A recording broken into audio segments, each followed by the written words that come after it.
ప్రభుని యేసుక్రీస్తునామమున మీకు అందరూ కూడా ఈ యొక్క పామ్ సండే శుభ తెలియజేసినాను. దేవదేవుడు మనంతా కూడా దీవించి ఆశీర్వదించును గాక. ఆమేన్. ప్రార్థించుకుందాం. అందరూ కూడా నాతో కలిసి మీరు అందరూ కూడా ప్రార్థన ఏకీపించడం దేని పేట మనం చేస్తున్నాం. మమ్మల్ని మిక్కగా ప్రేమించిన మా పరమ తండ్రి, మీ అత్యంత నామని బట్టి ప్రభా మీకే ఘనత మహిమ ప్రభావం చెల్లించుకుంటూ నేను ఇది 2000 ప్రభా మీ స్తోత్రం తండ్రి ప్రభా 24 సంవత్సరం నేనే మాటల ఆది శుభదినం నుండి ప్రభా ఈ దినం వరకు ప్రభా నీ బిడ్డమైన మమ్మల్ని అందరూ కూడా ప్రభా ఈ కొత్త దేశం ఎంతగానో కాచి కాబట్టి మరొకసారి ప్రభా ఈ శుభదినంలో మేము పాల్పొంది నేను ఆరాధించక మీరు మాకు ఇచ్చిన కొను బట్టి మీకు అందచేసుకున్నాం ప్రభా. ఈ దినం ప్రభా నేను అనేక మంది పెట్టి ప్రభా నీ సంతోషకు రమ్మని సంత ప్రార్థిస్తున్నాం. ఎవరు కూడా ప్రభా ఈ దినాన్ని ప్రభా ఎవరు కూడా గృహాలు ఉండి కూడా ప్రభా ప్రతి ఒక్కరు కూడా సమర్పణతో నీ చెందుకు వచ్చి ప్రభా నీ నామహింపజ కుటుంబ దయచేయమని సంత ప్రార్థిస్తున్నాం.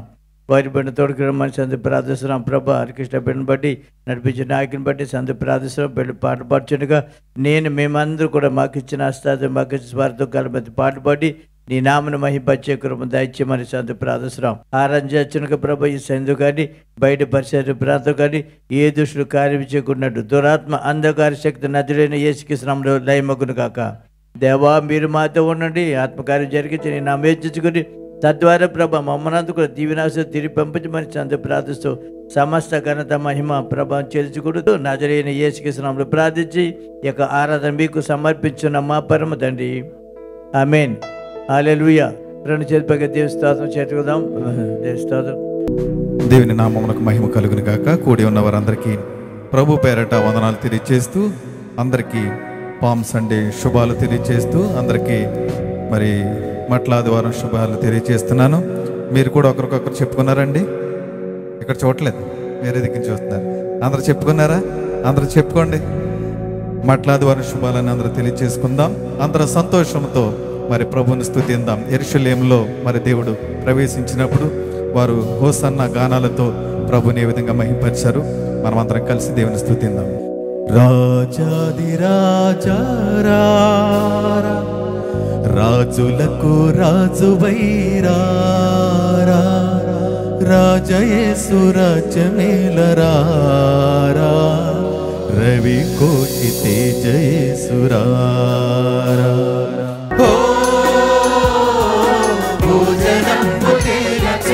చూడగా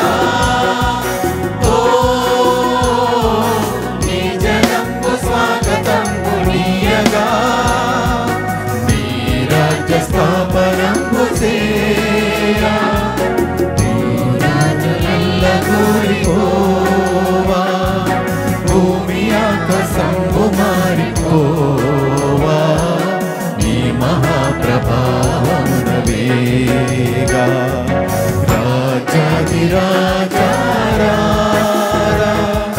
రాజులకు రాజువైరా రాజయేసు రాజ్యమేలరా రవి కోటి తేజయేసురా ఆకాశమున దూతల నటింపగా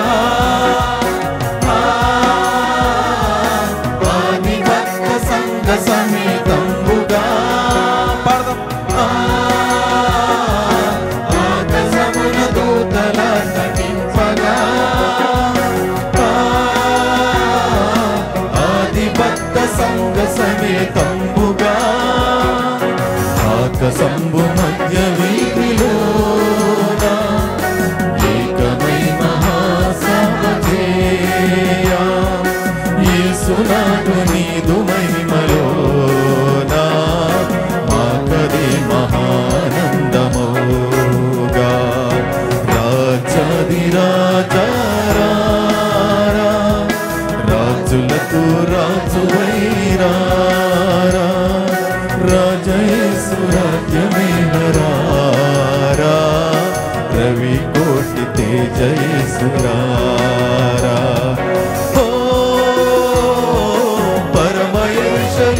పుణ్య సంఘమా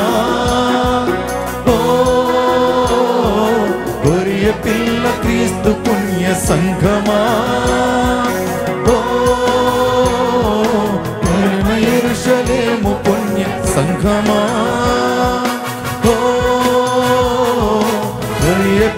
క్రీస్తు పుణ్య సంఘమా, పరమదూతలార భక్తులారా, పౌలపస్తులార పెద్దలారా, పిల్ల యేసురాజు పేరా కొత్త గీతమెత్తి పాడరా, రాజాదిరాజా రాజులకు రాజు అయిరా, రాజయేసు రాజ్యమేరా, రవి కోటి తేజయేసురా. హల్లెలూయా హల్లెలూయా. రాజుల రాజుల రాజు, సియోను రారాజు, సియోను రారాజు నా యేసు, పైనున్న యెరూషలేము నా గృహం.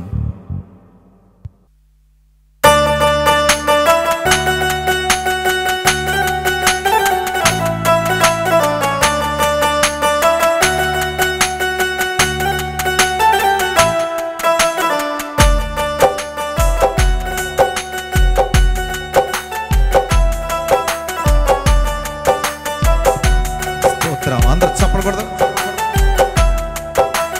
రాజుల రాజుల రాజు, సియోను రారాజు, రాజుల రాజుల రాజు, సియోను రారాజు, సియోను రారాజు నా యేసు, పైనున్న యెరూషలేము నా గృహము, సియోను రారాజు నా యేసు, పైనున్న యెరూషలేము నా గృహము.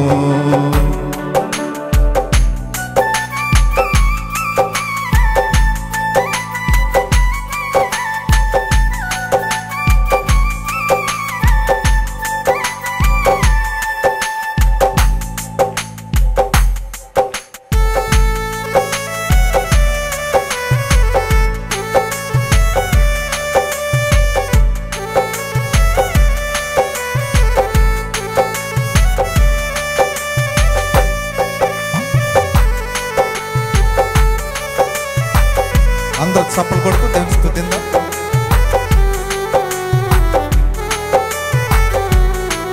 తల్లి గర్భము నుండి వేరు చేసి, తండ్రి ఇంటి నుండి నన్ను పిలిచి, తల్లి గర్భము నుండి వేరు చేసి, తండ్రి ఇంటి నుండి నన్ను పిలిచి, సియోను కొరకే నన్ను ఏర్పరచిన, సియోను రారాజు నా యేసు, సియోను కొరకే నన్ను ఏర్పరచిన, సియోను రారాజు నా యేసు, రాజుల రాజుల రాజు, సియోను రారాజు, రాజుల రాజుల రాజు, సియోను రారాజు, సియోను రారాజు నా యేసు, పైనున్న యెరూషలేము నా గృహము, సియోను రారాజు నా యేసు, పైనున్న యెరూషలేము నా గృహము.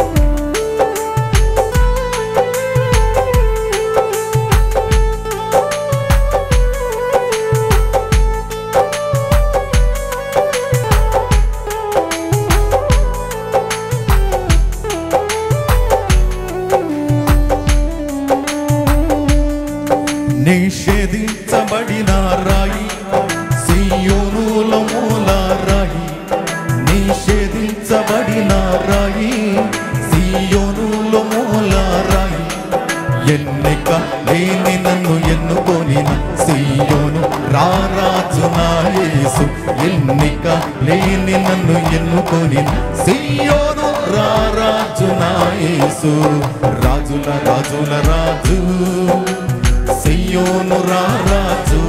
పాడదాం. రాజుల రాజుల రాజు, సియోను రారాజు, సియోను రారాజు నా యేసు, పైనున్న యెరూషలేము నా గృహము, సియోను రారాజు నా యేసు, పైనున్న యెరూషలేము నా గృహము, సియోను రారాజు నా యేసు, పైనున్న యెరూషలేము నా గృహము. హల్లెలూయా హల్లెలూయా. శ్రీకరుండ శ్రీ యేసునాథ, శ్రీమంతుడవు సృజనాత్ముడా, హోసన్నా హల్లెలూయా అంటూ పాడుతూ ప్రభుని స్తుతిందాం. ప్రతి ఒక్కరూ దేవుని నామమును మహిమపరుద్దాం. హల్లెలూయా. శ్రీకరుండా శ్రీ యేసునాదా శ్రీమంతుడవు సృజనాత్ముడా. అందరూ సంక్షిప్తమా? హోసన్నా హల్లెలూయా, హోసన్నా హల్లెలూయా. చేతులెత్త కలిగారు. హోసన్నా హల్లెలూయా, హోసన్నా హల్లెలూయా. మరొకసారి పాడదాం, కొంచెం స్వరముల పైకి. హోసన్నా హల్లెలూయా, హోసన్నా హల్లెలూయా.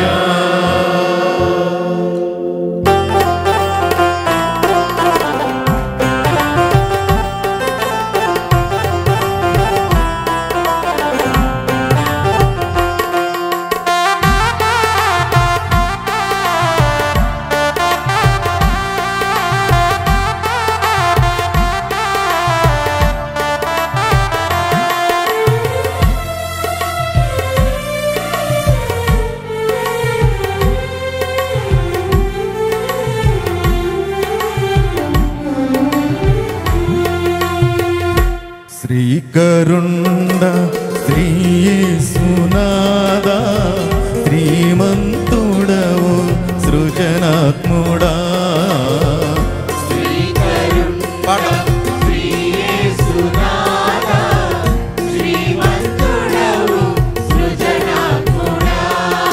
హోసన్నా హల్లెలూయా, హోసన్నా హల్లెలూయా.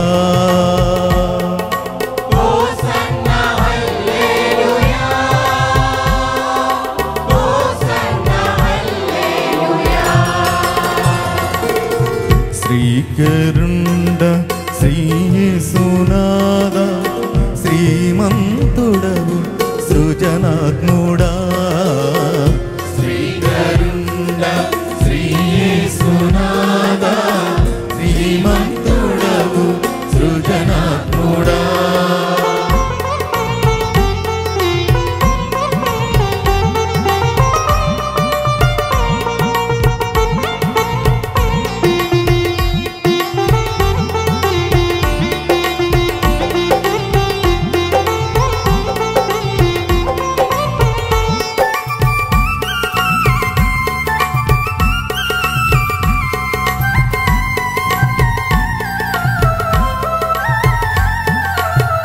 పాప భారము భరించినావు, పాపినైనా నా కొరకేగా.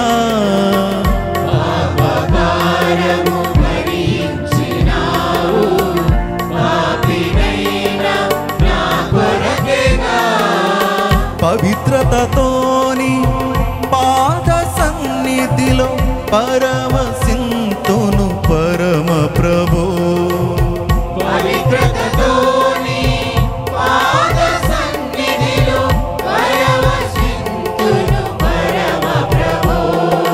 హోసన్నా హల్లెలూయా, హోసన్నా హల్లెలూయా. హోసన్నా హల్లెలూయా, హోసన్నా హల్లెలూయా. శ్రీకరుండ శ్రీ యేసునాదా శ్రీమంతుడవు సృజనాత్ముడా. శ్రీకరుండ శ్రీ యేసునాదా శ్రీమంతుడవు సృజనాత్ముడా.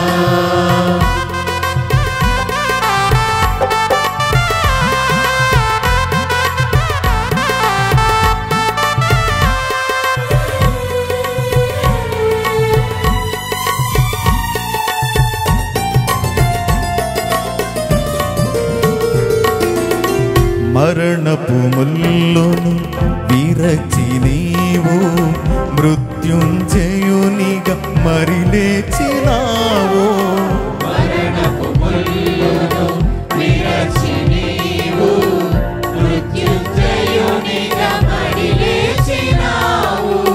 మహిమోన్నతుడా నీ మహిమలను మహిలో నేను చాటెదను.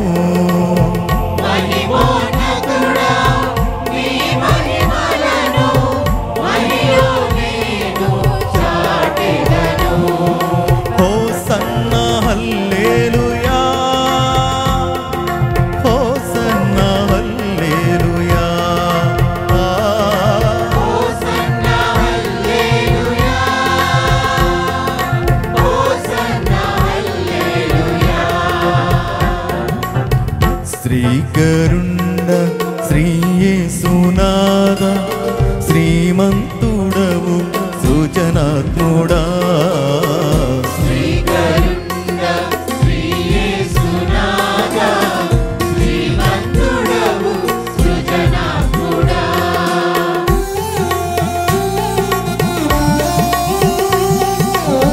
ఆఖరి చరణం అందరు మాతోటి కలిసి పాడండి. ఆశీర్వాదములు ఇచ్చేటివాడా అందుకో మా స్తుతి మాలిక, ఆప్తుడవైనను ఆదరించి అభిషేకముతో నింపితివే. హోసన్నా హల్లెలూయా అంటే పాడదాం.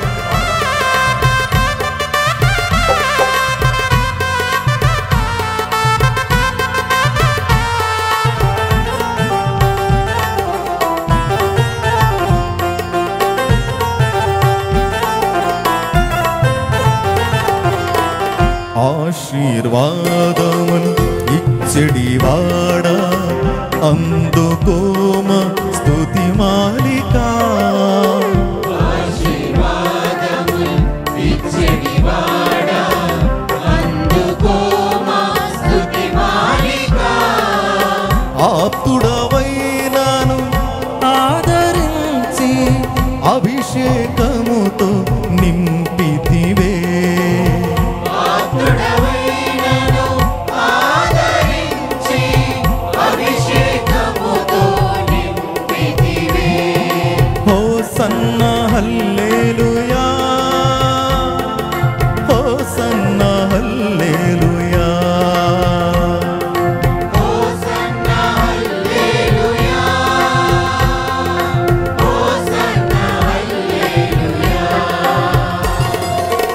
శ్రీకరుండ శ్రీ యేసునాథ శ్రీమంతుడవు సృజనాత్ముడా. శ్రీకరుండ శ్రీ యేసునాథ శ్రీమంతుడవు సృజనాత్ముడా. హోసన్నా హల్లెలూయా, హోసన్నా హల్లెలూయా. అందరూ చేతుల పైకి ఎత్తి పాడదాం. హోసన్నా హల్లెలూయా, పాడాలందరూ హోసన్నా హల్లెలూయా, అందరూ మరొకసారి. హోసన్నా హల్లెలూయా, హల్లెలూయా. హోసన్నా హల్లెలూయా, కొంచెం స్వరం ఎత్తి. హోసన్నా హల్లెలూయా, హోసన్నా హల్లెలూయా, చివరిగా ఆమేన్. హోసన్నా హల్లెలూయా, హోసన్నా హల్లెలూయా. హల్లెలూయా, హల్లెలూయా. ఇంకా గట్టిగా హల్లెలూయా. దేవుని స్తోత్రం. దేవుని యొక్క దాసులు డాక్టర్ ఉపేంద్ర గారు మన మధ్యన ఉదయకాలము మన మధ్యకు వచ్చిన దేవుని స్తోత్రం. ముందుగా వారిని వేదిక మీదకి ఆహ్వానిస్తున్నాం. కమిటీ వారు అలాగే సంఘ పెద్ద గారు అయినటువంటి కుమారత గారు వచ్చి బుక్ ఇచ్చి వారిని అందరూ కూడా గట్టిగా చప్పట్లు కొడదాం.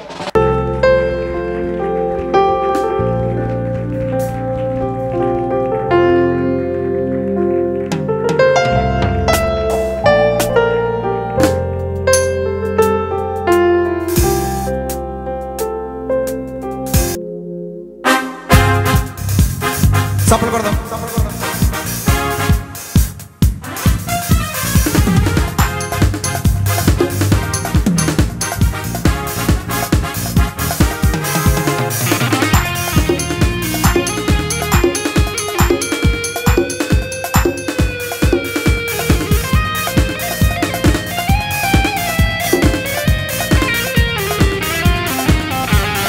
హల్లెలూయా స్తుతి మహిమ ఎల్లప్పుడు దేవునికి చెదము. పాడదాం. హల్లెలూయా స్తుతి మహిమ ఎల్లప్పుడూ దేవునికి చెదము. హల్లెలూయా హల్లెలూయా హల్లెలూయా హల్లెలూయా హల్లెలూయా హల్లెలూయా హల్లెలూయా స్తుతి మహిమ ఎల్లప్పుడూ దేవునికి చెదము. పాడదాం. హల్లెలూయా స్తుతి మహిమ ఎల్లప్పుడూ దేవునికి చెదము. హల్లెలూయా హల్లెలూయా హల్లెలూయా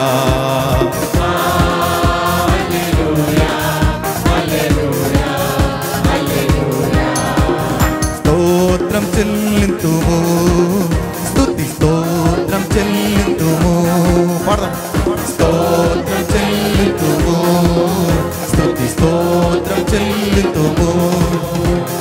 యేసునాథుని మేలును తలచి యేసునాథుని మేలును తలచి స్తోత్రం చెల్లింతుము స్తుతి స్తోత్రం చెల్లింతుము. పాడాలి. స్తోత్రం చెల్లింతుము స్తుతి స్తోత్రం చెల్లింతుము. యేసు రాజుల రాజుల రాజై త్వరగా వచ్చుచుండే. యేసు రాజు రాజుల రాజై త్వరగా వచ్చుచుండే త్వరగా వచ్చుచుండే త్వరగా వచ్చుచుండే. హోసన్నా జయమే హోసన్నా జయమే హోసన్నా జయ మనకే హోసన్నా జయ మనకే. యేసు రాజు రాజుల రాజై త్వరగా వచ్చుచుండే. పాడాలంతా చప్పకూడదు.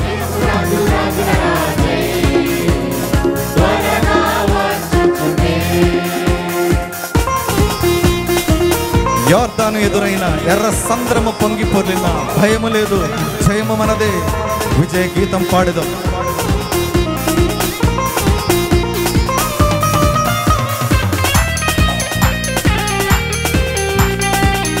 అందరూ లేచి నిలబడదాం.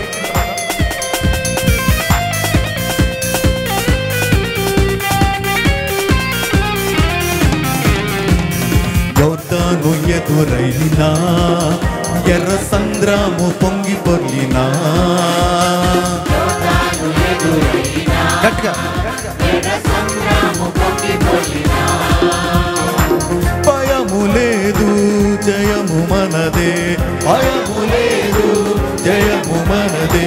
విజయ గీతము పాడెదము విజయ గీతము పాడెదము. హోసన్నా జయమే హోసన్నా జయమే హోసన్నా జయ మనకే హోసన్నా జయ మనకే. యేసు రాజు రాజుల రాజై త్వరగా వచ్చుచుండే. పాడాలి. అందరూ చప్పట్లు కొడుతూ దేవుని స్తుతిద్దాం. రాజుల రాజైన యేసు రాజన్ భోజనులా నేలున్. హల్లెలూయా హల్లెలూయా దేవుని స్తుతించుడి. హల్లెలూయా యేసు ప్రభున్ ఎల్లరూ స్తుతించుడి. వల్లభుని చర్యలను తిలకించి స్తుతించుడి. బలమైన పనిచేయు బలవంతులు స్తుతించుడి. ఎల్లరినీ స్వీకరించు యేసుని స్తుతించుడి. రాజుల రాజైన యేసు రాజున్ భోజనులా నేలున్. హల్లెలూయా హల్లెలూయా దేవుని స్తుతించుడి. ఈ దినం ప్రభు దీనాము ప్రభు దీనాము. ఉత్సాహించి ఉత్సాహించి సంతోషించేదం సంతోషించేదం. ఈ దినం ప్రభు అందరూ చప్పట్లు కొడుతూ పాడదాం. ఆమేన్ హల్లెలూయా.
ప్రభావము రాజుకే.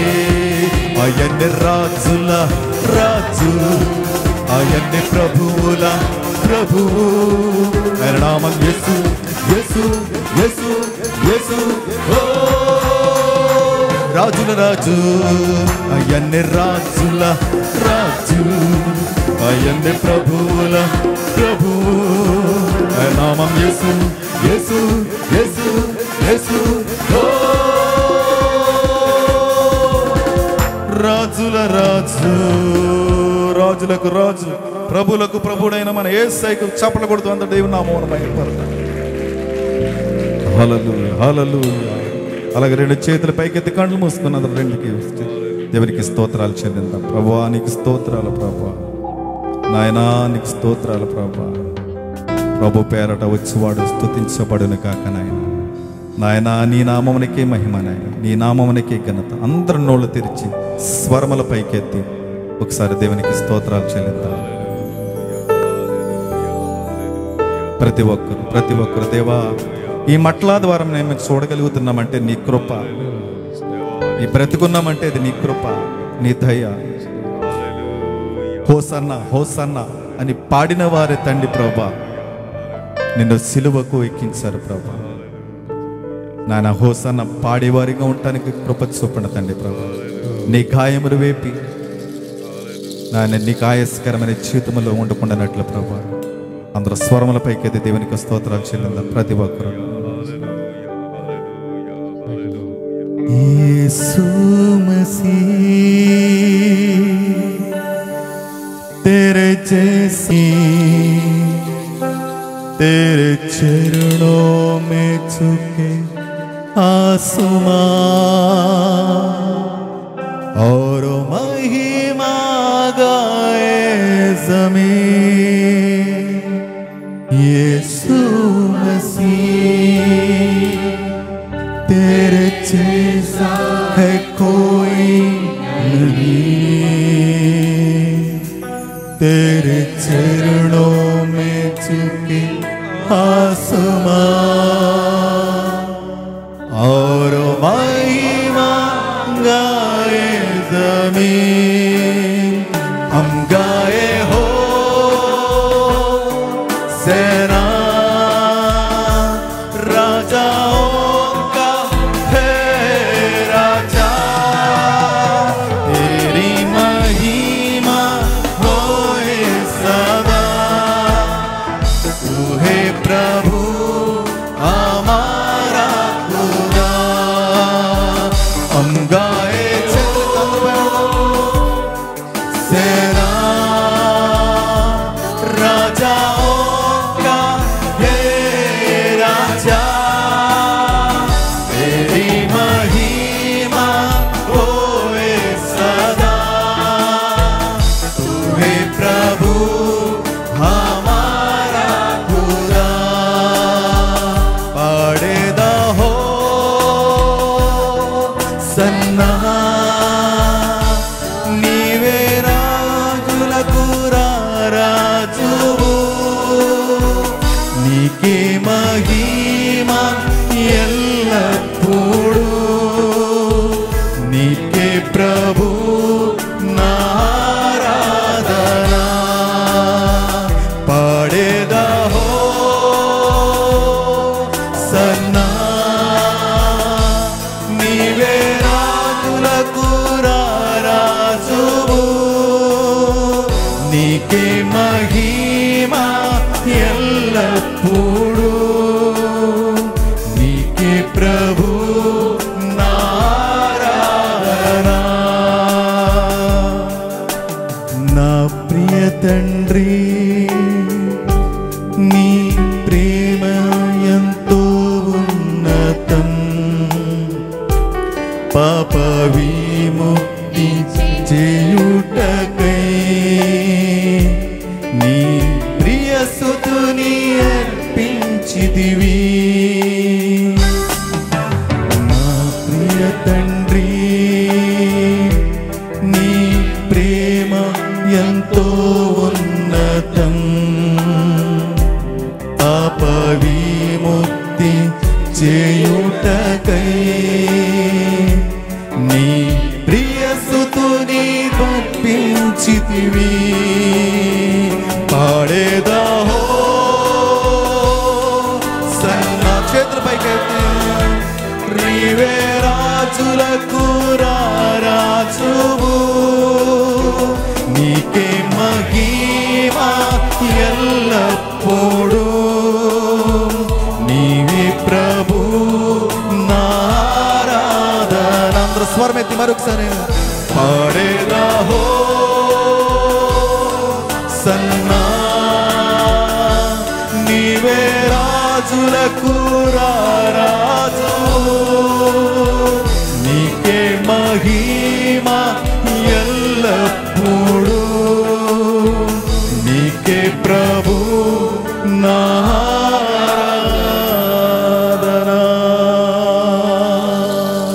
మరొకసారి చప్పలు కొడుతుంది ఉన్నాము. పరిశుద్ధుడా మీకు స్తోత్రాలు ప్రభు.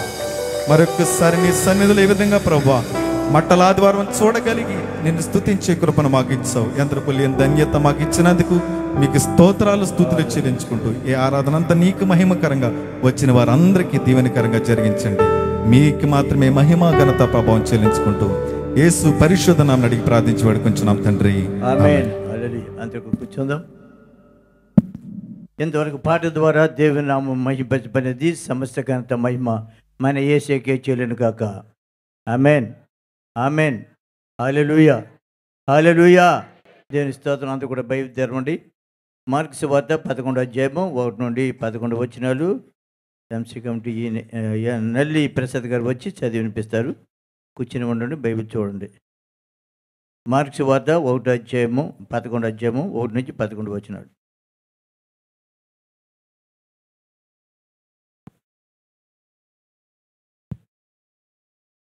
Praise the lord. దేవుని నామమునకి మహిమ కలుగును గాక.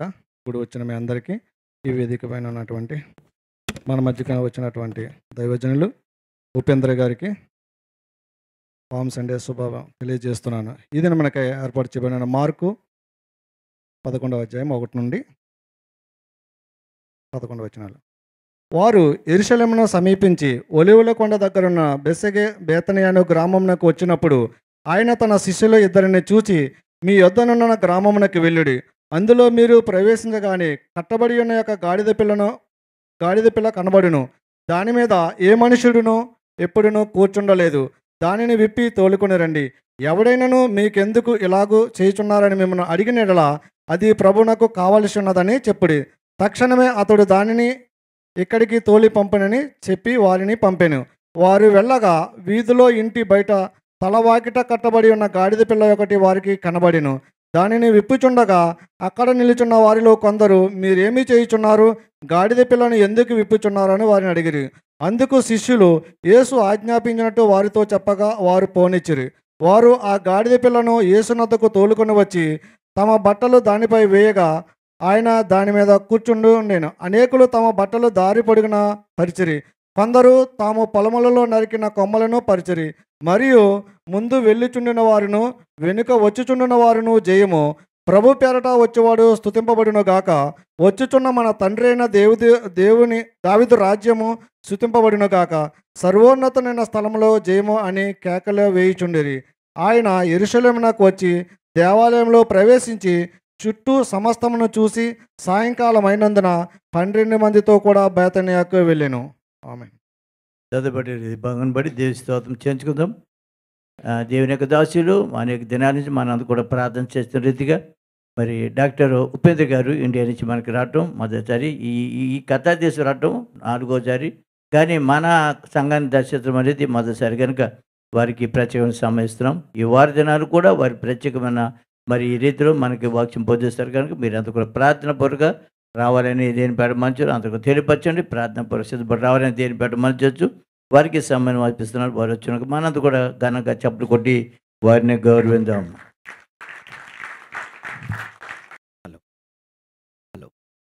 ప్రార్థన చేసుకో. మహాపరిశుద్ధుడు అయిన మా కన్నా మీ శ్రేష్టమైన మహోన్నతమైన మీ నామాన్ని బట్టి మిమ్మల్ని స్తుతిస్తున్నాం. ఈ ప్రపంచవ్యాప్తంగా జరుగుతున్న ఎన్నో భయంకరమైన పరిణామాలు, ప్రకృతి వైపరీత్యాలు, ఎన్నో రోగాలు, ఎన్నో ప్రమాదాలు, వాటన్నిటి బారిన పడి ఎందరో మా కళ్ళ ముందు ప్రాణాలు కోల్పోతున్నా మేమున్నామంటది కేవలం మీ దయ వలన, మీ కృప. ఈ సంగతిని ప్రతి క్షణం మేము జ్ఞాపకం చేసుకుంటూ మీ పట్ల కృతజ్ఞత కలిగి జీవించుటకు సహాయం చేయమని కోరుతూ ఈరోజు నుంచి ఈస్టర్ సండే వరకు నైనా జరగనైనా ప్రతిరోజు మీ పిల్లలకు దీవెనకరముగా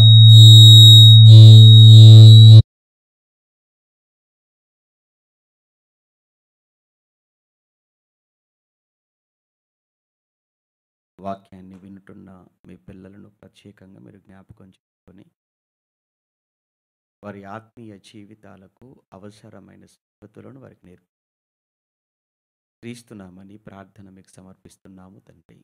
ఆమేన్. Up and down voice up and down ఓకేనా?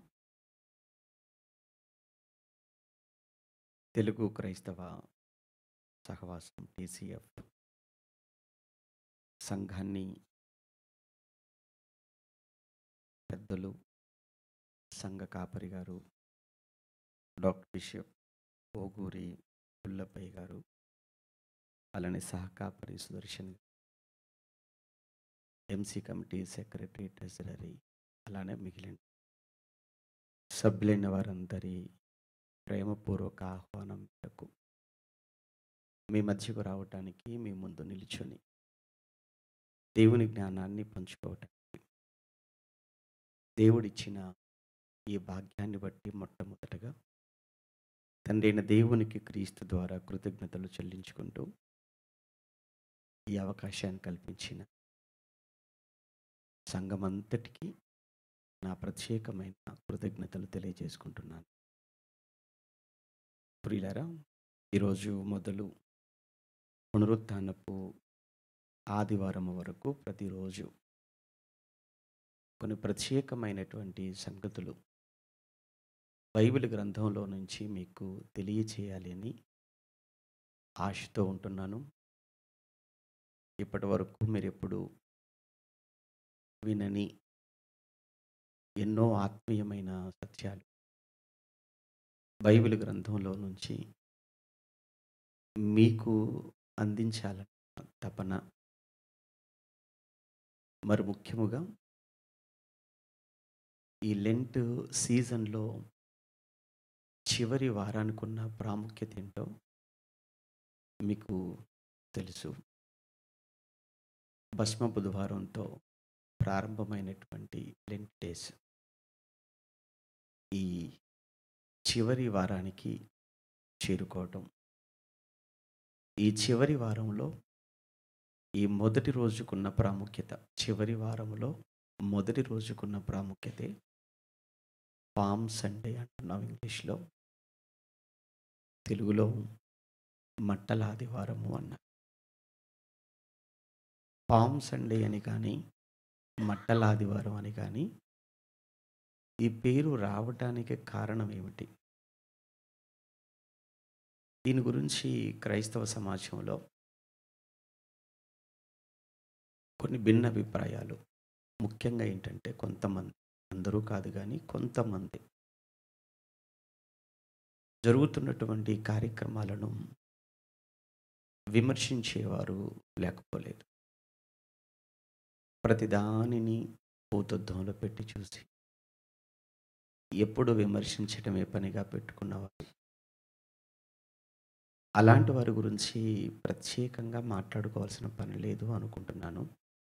అయినా మనం కూడా ఏది చేసినా ఒక ఆచారంగా కాక అందులో ఉన్న ఆత్మీయతను అర్థం చేసుకుంటూ మనం చేసే ప్రతి కార్యక్రమం ద్వారా దేవునికి మహిమ కలుగునట్లుగా మనం చేయగలిగితే అది సంతోషం. మీరు భోజనము చేసినను, దానము చేసినను దేవుని మహిమ కొరకు చేయాలి. దేని ద్వారానైనా అక్కడ కనిపించవలసింది దేవుడు కనిపించాలి. ఏ కార్యక్రమంలోనైనా వాక్యానికి పెద్దపీట వేయాలి. మన హంగులు, మన ఆర్భాటాలు, మన గొప్పతనాలు ఇవి కాదు కనిపించవలసిందే.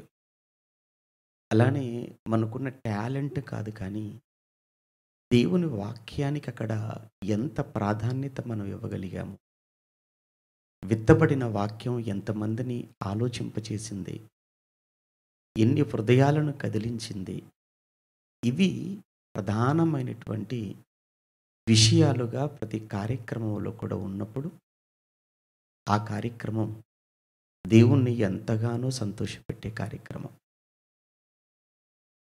ఈరోజు మొదలు రాబోయే రోజులన్నీ ఏ ఒక్కరోజు మీరు మిస్ అయినా, ఏ ఒక్కరోజు మీరు రాలేకపోయినా చాలా మీరు పోగొట్టుకున్నట్లే అవుతుందని మాత్రం నేను ఖచ్చితంగా చెప్పగలను. ఇక ఈ పామ్ సండే గురించి లేదా మట్టల ఆదివారం గురించి ముఖ్యంగా దీని గురించి 4 సువార్తికులు రాశారు. ఒక వ్యక్తి అడుగుతున్నాడు, సువార్త ఒక్కటే కదండి, సువార్త ఒక్కటే అయినప్పుడు మరి బైబిల్లో 4 సువార్తలు ఎందుకు అని. సువార్త ఒక్కటైనప్పుడు నలుగురు సువార్తికులు రాయవలసిన అవసరత ఏంటి? దీనికి ఒక ప్రత్యేకమైన కారణం, ఇది ఒక ప్రత్యేకమైన అంశం. అయినా ఒక్క మాటలో చెప్పాలి అని అంటే ఈ ప్రశ్నకు సమాధానం, సువార్త ఒక్కటే, కానీ ఆ ఒక్క సువార్తను నలుగురికి వ్రాయవలసి వచ్చింది. అందువల్ల 4 సువార్తలు 27 పుస్తకాలలో మన కళ్ళ ముందు కనబడుతున్నాయి. మత్తయి గారు యూదులను ఉద్దేశించి మత్తయి గారు సువార్త రాస్తాడు. అందుకే మీరు చూడండి, మత్తయి సువార్త చదువుతున్నప్పుడు చూడండి, రెఫరెన్స్ చెప్పలేదు, జనరల్గా వినండి. మీరు మత్తయి సువార్త చదువుకొని ఉంటే ఈ పాటికి మత్తయి సువార్తకు మిగిలిన సువార్తలకు ఉన్న ప్రధానమైన తేడా ఏంటంటే, మత్తయి సువార్తలో ఎక్కువగా ప్రాఫెసీస్ కనబడుతుంటాయి, అంటే ప్రవచనాలు కనబడుతుంటాయి. రెండో విషయం ఏంటంటే, మత్తయి గారు సువార్త రాసినప్పుడు అబ్రహాము దగ్గర నుంచి ప్రారంభిస్తాడు. ఎందుకు అబ్రహాము గారితో ప్రారంభించాడు మత్తయి గారు సువార్తను అంటే, యూదులందరికీ అబ్రహాము గారు మూల పురుషుడు. ఆయన అబ్రహాము ఇస్సాకును కంటే, ఇస్సాకు యాకోబును కంటే, యాకోబు 12 మందిని కంటే, ఆ 12 మంది నుంచి వచ్చిన సంతానమే ఇశ్రాయేలీలు కదా, అందులో నుంచి వచ్చిన వాడే యేసు ప్రభు కదా. అందుకే ఇశ్రాయేలీలకు మూల పురుషుడు ఎవరు అని అంటే అబ్రహాం. ఆ తర్వాత యేసుక్రీస్తు ప్రభుల వారిని ఆయన దావీదు వంశము నుంచి వచ్చాడు అని చూపించాలి యూదులకు. కారణం ఏంటంటే, యూదులందరూ కూడా మెస్సియా కొరకు ఎదురు చూస్తున్నారు. క్రీస్తు వస్తాడు, అభిషిక్తుడు వస్తాడు, మమ్ములందరినీ కూడా ఈ రోమా చెర నుంచి, రోమా బానిసత్వం నుంచి మమ్ములందరినీ కూడా వచ్చేటువంటి ఆ క్రీస్తు, ఆ మెస్సియా మమ్మల్ని విడిపించి దావీదు లాంటి పరిపాలన, దావీదు లాంటి రాజ్యాన్ని మాకు ఇస్తాడు అని వాళ్ళంతా ఎదురు చూస్తున్నారన్నమాట యూదులు. మరి వాళ్ళంతా కూడా అలాంటి కాన్సెప్ట్తో, అలాంటి ఆలోచనతో ఉన్నప్పుడు అప్పుడు మత్తయి గారు వారిని మనసులో పెట్టుకొని, వారిని దృష్టిలో పెట్టుకొని, వచ్చినటువంటి యేసు ఎవరో కాదు, మీరు నేను మనమంతా నిరీక్షిస్తున్న, ఎదురు చూస్తున్న ఆ మెస్సియానే యేసు, ఆ క్రీస్తే వచ్చినటువంటి యేసు. అందుకే మత్తయి సువార్త ఆరంభం అంతా రాజుల వంశావళి మాట్లాడుతుంటాడు. దావీదు సొలొమోను కన్నాడు అని, సొలొమోను రెహబామును కన్నాడు అని, రెహబాము అబియాను కంటాడు అని, అబియా ఆసాను కంటాడు, ఆసా యెహోషాపాతు. వీళ్ళందరూ ఎవరు? యూదా రాజులు కదా. అలా అలా తీసుకెళ్ళిపోయి ఈ లింక్ అంతా ఎక్కడ కనెక్ట్ చేస్తాడు? యేసుక్రీస్తుతో కనెక్ట్ చేస్తాడు. అంటే యేసుక్రీస్తు మీరు అనుకుంటున్నట్టుగా ఆ యూదా రాజవంశం నుంచే వచ్చాడు కనుక, ఆ రాజవంశం నుంచే వచ్చాడు కనుక యేసు మీరు ఎదురు చూస్తున్న రాజు ఆయనే. అంటే ప్రత్యేకంగా మత్తయి గారు ఈ సువార్త యూదులను దృష్టిలో పెట్టుకొని రాస్తాడు. అందుకే మీరు చూడండి, యెషయా గారి ప్రవచనాలు మత్తయి సువార్తలో ఉంటాయి, ఇర్మియా గారి ప్రవచనం మత్తయి సువార్తలో ఉంటుంది, హోషేయ గారి ప్రవచనం మత్తయి సువార్తలో ఉంటాయి.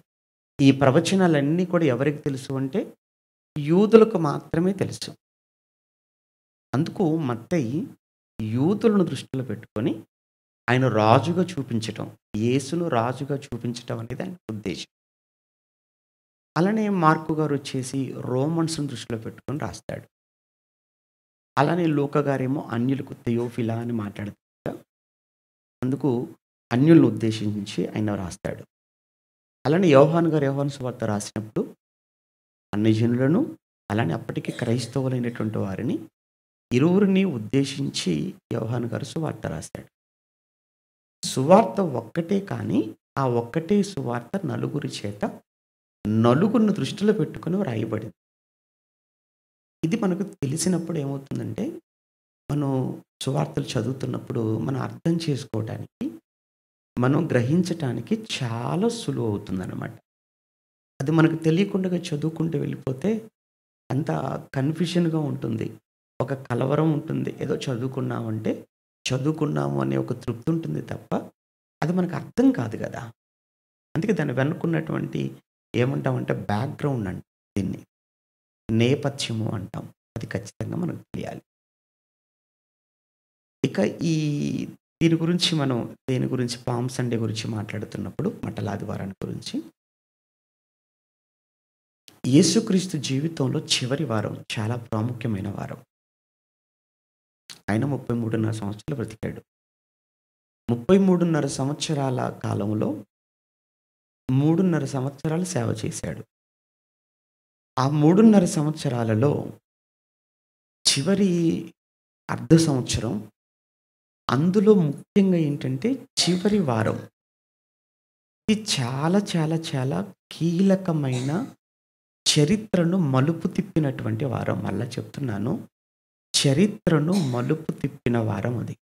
ఎందుకంటే ఈ వారం కోసమే పరలోకమందున్న కన్న తండ్రి జగత్తు పునాది వేయబడినది మొదలు, ఇంకా జగత్తు పునాది వేయబడక ముందు నుంచి, అనాది నుంచి ఆయన నిరీక్షిస్తున్న, ఎదురు చూస్తున్నటువంటి ఘట్టం ఈ వారంలో జరగబోతుంది. అదే యేసుక్రీస్తు ప్రభుల వారి శిలువ త్యాగం, శిలువ మరణం. అంటే యేసుక్రీస్తు ప్రభుల వారి యొక్క శిలువ మరణం అనేది యేసు పుట్టిన తర్వాత తీసుకున్న నిర్ణయం కాదది, జగత్తుకు ముందే నిర్ణయించబడింది అని పేతురు గారు తన పత్రికలో రాస్తారు. ఒకసారి ఇప్పుడు చూద్దాం, ఆ మాట చూద్దాం ఇప్పుడు, ఎందుకంటే మనందరికీ తెలుసో లేదో నాకు తెలియదు. ఒకసారి పేతురు గారు రాసిన మొదటి పత్రిక, పేతురు గారు రాసిన మొదటి పత్రిక, మొదటి అధ్యాయం, పేతురు గారు రాసిన మొదటి పత్రిక, మొదటి అధ్యాయం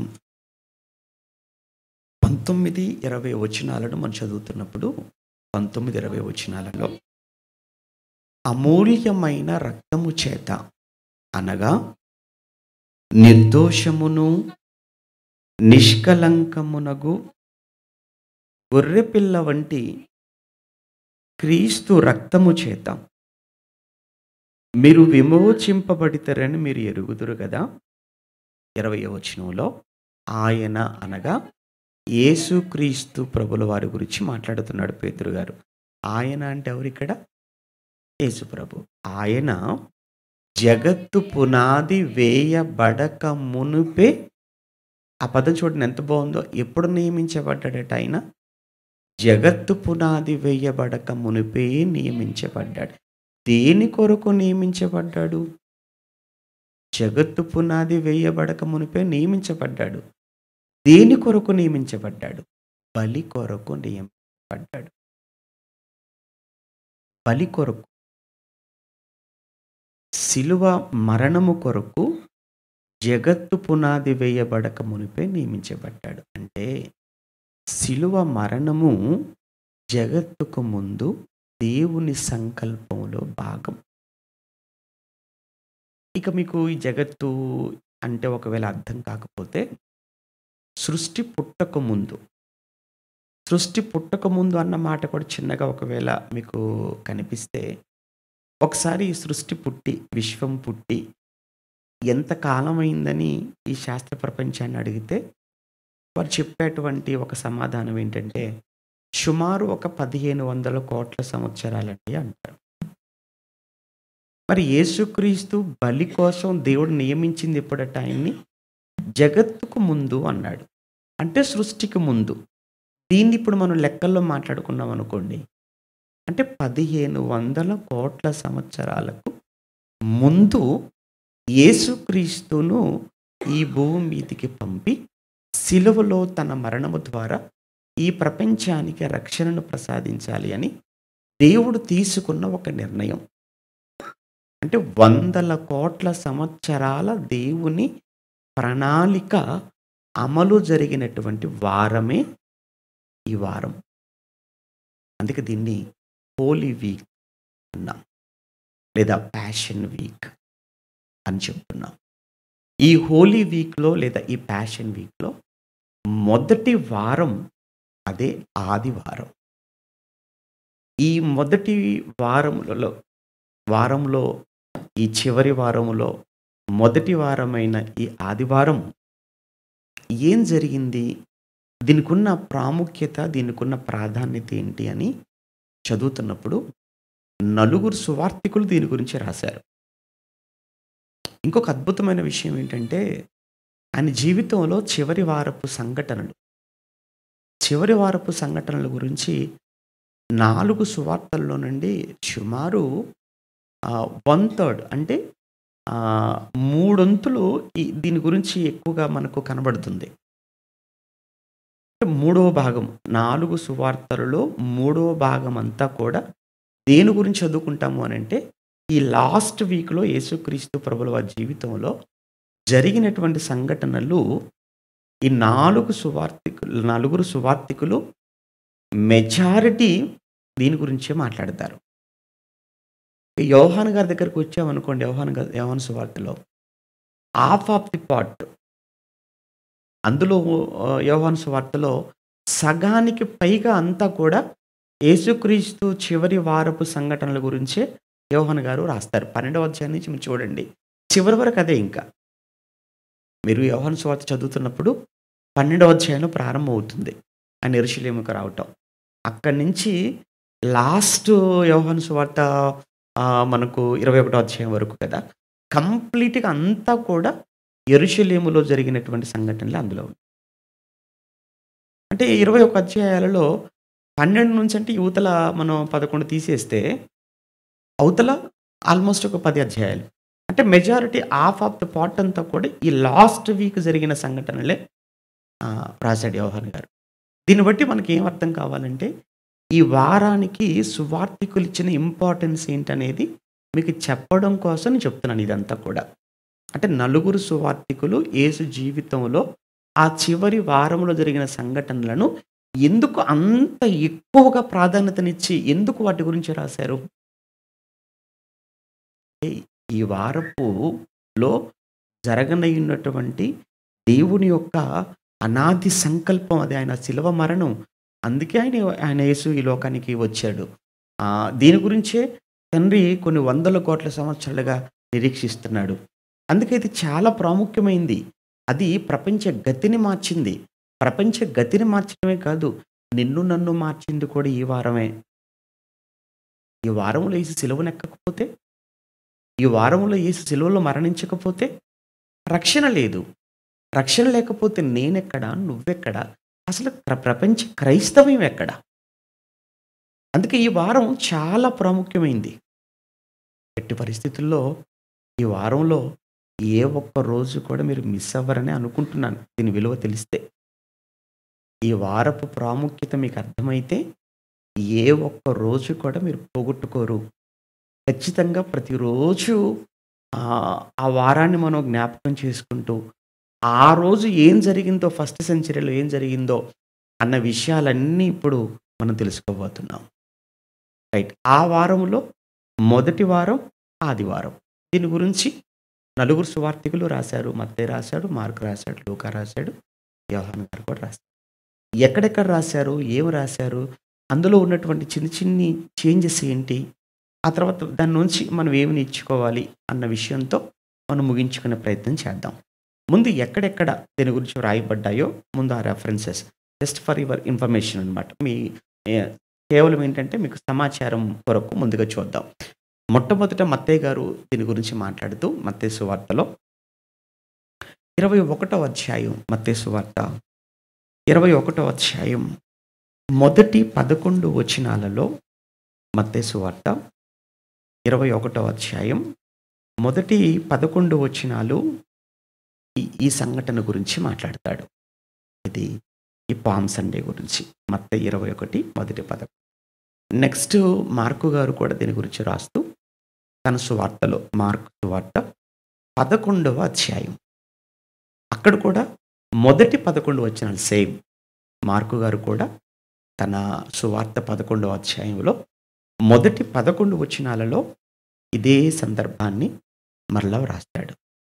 లూకా గారి దగ్గరికి వెళ్ళేటప్పటికీ లూకా గారు తన సువార్తలో 19వ అధ్యాయం, లూకా సువార్త 19వ అధ్యాయం 28 నుంచి 44వ వచనం వరకు ఈ ఆదివారపు, ఈ హోలీ వీక్లో మొదటి వారమైన ఆదివారము ఏం జరిగింది అన్న సంగతిని లూకా గారు 19లో 28, 44లో మాట్లాడతాడు. నెక్స్ట్ యోహాను గారు వచ్చేసరికి 12వ అధ్యాయం, యోహాను గారు తన సువార్తలో 12వ అధ్యాయంలో 12 నుంచి 15 వచనాల వరకు ఆ చిన్ని ప్యాసేజ్లో ఆ విషయాన్ని అంతటినీ కూడా కుదించి మాట్లాడతాడు దీని గురించి. మొత్తం నలుగురు సువార్తికులు ఎక్కడెక్కడ వ్రాశారు అన్న విషయాన్ని మనం చూసాం. ఇక రెండో విషయం ఏంటంటే ఇందులో మనం తెలుసుకోవాల్సింది, మత్తయి గారు, మార్కు గారు మాట్లాడుతున్నప్పుడు పామ్ సండే రోజు అంటే మనకు జ్ఞాపకం వచ్చేది ఏంటంటేనండి, యేసుప్రభు జ్ఞాపకం ఉంటాడు. తర్వాత వచ్చేసి ఒక గాడిద గురించి మాట్లాడుకుంటాం. తర్వాత ఈ తీసుకొచ్చారు చూసారు, ముందు పెట్టారు, ఏంటి అవి మట్టలు అంటాం కదా, ఖర్జూరపు మట్టలు.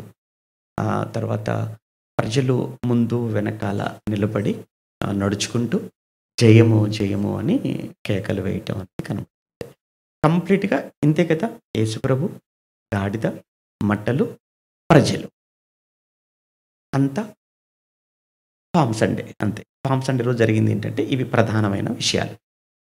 ఇందులో దీని గురించి మాట్లాడుతున్నప్పుడు మత్తయి గారు ఆయన ఏమని రాస్తాడు అని అంటే, ఈ చెట్ల కొమ్మలు అన్న పదాన్ని ఉపయోగిస్తాడు. మార్కు గారు రాసినప్పుడు ఏమంటాడంటే పొలములో నరికిన కొమ్మలు అంటాడు. లూకా గారు దగ్గరకు వచ్చేసరికి ఏమంటాడంటే అసలు వీటి గురించి మాట్లాడు. అంటే ఆ చేంజెస్ కూడా మీకు తెలియాలి కదా. చూస్తారు ఒకసారి. మత్తయి గారు రాసిన సువార్తలో 21వ అధ్యాయంలో, మత్తయి గారు 21వ అధ్యాయం 8వ వచనం, మత్తయి గారు 21:8వ వచనంలో, జన సమూహములోను అనేకులు తమ బట్టలు దారి పొడుగున పరిచిరి. బట్టలు కామన్, బట్టలు దారి పొడుగున పరిచిరి. కొందరు చెట్ల కొమ్మలు నరికి దారి పొడుగున పరిచిరి. చెట్ల కొమ్మలు అన్నాడు ఎవరు? మత్తయి గారు. మార్కు గారు ఏమన్నారో చూద్దాం. మార్కు గారు ఏం రాశారో చూద్దాం. మార్కు సువార్త 11వ అధ్యాయం 8వ వచనం, ఇక్కడ కూడా 8వ వచనమే కరెక్ట్గా. మార్కు 11:8. అనేకులు తమ బట్టలు దారి పొడుగునను పరిచిరి, కొందరు తాము పొలములో నరికిన కొమ్మలు. అక్కడనేమో మత్తయి గారు ఏమని రాశాడు? చెట్ల కొమ్మలు అన్నాడు. ఎక్కడ నరికారో చెప్పలేదు. ఇక్కడికి వచ్చేసరికి మార్కు గారు ఏమన్నాడంటే పొలములో నరికిన కొమ్మలు అన్నాడు. ఓకే. లూకా గారి దగ్గరికి వెళ్ళామనుకోండి, అసలు ఏ కొమ్మలు, ఏ చెట్లు, ఏ నరకటం ఏం చెప్పలేదు ఆయన. మరి ఆయన ఏమని రాస్తున్నాడు చూస్తారు ఒకసారి. లూకా గారు తన సువార్తలో 19వ అధ్యాయం, లూకా సువార్త 19వ అధ్యాయం, 19వ అధ్యాయంలో మీరు 35 నుంచి చదువుతున్నప్పుడు, తరువాత వారు యేసునొద్దకు దానిని తోలుకొని వచ్చి ఆ గాడిద పిల్ల మీద తమ బట్టలు వేసి యేసును దాని మీద ఎక్కించి ఆయన వెళ్ళుచుండగా తమ బట్టలు దారి పొడుగున పరిచిరి. ఏవి ఇక్కడ చెట్ల కొమ్మలేవి? లూకా గారు చెప్పలేదు చెట్ల కొమ్మల గురించి, ఆయన రాయలేదు. ఇప్పుడు యోహాను గారి దగ్గరికి వెళ్ళామనుకోండి, యోహాను సువార్తలో అక్కడికి వెళ్ళేసరికి మత్తయి గారు ఏమన్నారంటే చెట్ల కొమ్మలు అన్నాడు, మార్కు గారేం పొలంలో నరికిన కొమ్మలు అన్నాడు. యోహాను గారు ఇంతకీ ఆ చెట్ల కొమ్మలు ఏంటో తెలుసా, ఆ పొలంలో నరికిన కొమ్మలు ఏంటో తెలుసా, అవే కొమ్మలంటే ఖర్జూరపు కొమ్మలు అని చెప్పాడు ఆయన. అక్కడ క్లారిటీ ఇచ్చాడు. యోహాను సువార్తకి వెళ్దాం. యోహాను సువార్త 12వ అధ్యాయం, యోహాను సువార్త 12వ అధ్యాయం, యోహాను సువార్త 12:12, యోహాను సువార్త 12:12లో మరునాడు ఆ పండుగకు వచ్చిన బహుజన సమూహము యేసు యెరూషలేమునకు వచ్చుచున్నాడని విని ఖర్జూరపు మట్టలు పట్టుకొని ఆయనని ఎదుర్కొనబోయి. ఖర్జూరపు మట్టలు అన్నాడు. ఖర్జూరపు మట్టలు అంటే ఖర్జూరము మట్టల్ని ఇంగ్లీష్లో ఏమంటారు? ఖర్జూరపు చెట్టుని పామ్ ట్రీ. ఖర్జూరపు మీ గల్ఫ్లో అవే కదండి మనకు కనబడతాయి. వాటిని ఇంగ్లీష్లో ఏమన్నారంటే పామ్ ట్రీ అన్నారు. అందుకే అది జరిగింది సండే రోజు కాబట్టి దాన్ని ఏమన్నారు? పామ్ సండే అని. అలా వచ్చిందంతే పేరు. ఓకేనా? పామ్ సండే ఏంటో ఏదో మనకు తెలియని పదం, తెలియని భాష, అది ఏదో లేండి ఏదో పెద్ద చరిత్ర ఏమో, అంత పెద్దగా ఆలోచించాల్సిన పని ఏమి లేదు. Just simple. అక్కడ చెట్ల కొమ్మలు, పొలంలో నరికిన కొమ్మలు అన్నాడు. ఇందుకు ఆ కొమ్మలు ఏంటో కాదు, అవే కొమ్మలంటే ఖర్జూరపు కొమ్మలు అని యోహాను గారు క్లారిటీ ఇచ్చేసి. అంటే బైబిల్ను మనం ఒక చోట మనం స్టిక్ అయిపోకుండా ఇది విషయాన్ని మత్తయి గారు ఎలా చెప్పారు, ఇదే విషయాన్ని మార్క్ గారు ఏం చెప్పారు, ఇదే విషయాన్ని లూకా గారు ఎలా రాశారు, దీన్ని యోహాను గారు ఎలా రాశారు, వీళ్ళు నలుగురు అసలు ఏం చెప్పారు, ఎవరెవరు ఏం చెప్పారు అని అన్నీ ఒక చోట పెట్టుకొని ఒక కంక్లూజన్కి మనం రావటం, దీన్ని ఏమంటారంటే బైబిల్ స్టడీ అంటారు. యెషయా గ్రంథంలో ఒక మంచి మాట రాస్తాడు ఆయన, యెహోవా వాక్యము కొంత ఇచ్చట కొంత అచ్చట మీకు వచ్చును అంటాడు. అంటే అంతా ఒక్క చోట మీకు రాదు. మత్తయి గారు చెప్పింది మార్కు గారు చెప్పరు, వీళ్ళిద్దరు చెప్పింది లూకా గారు చెప్పరు, వాళ్ళ ముగ్గురు చెప్పింది యోహాను గారు చెప్పరు.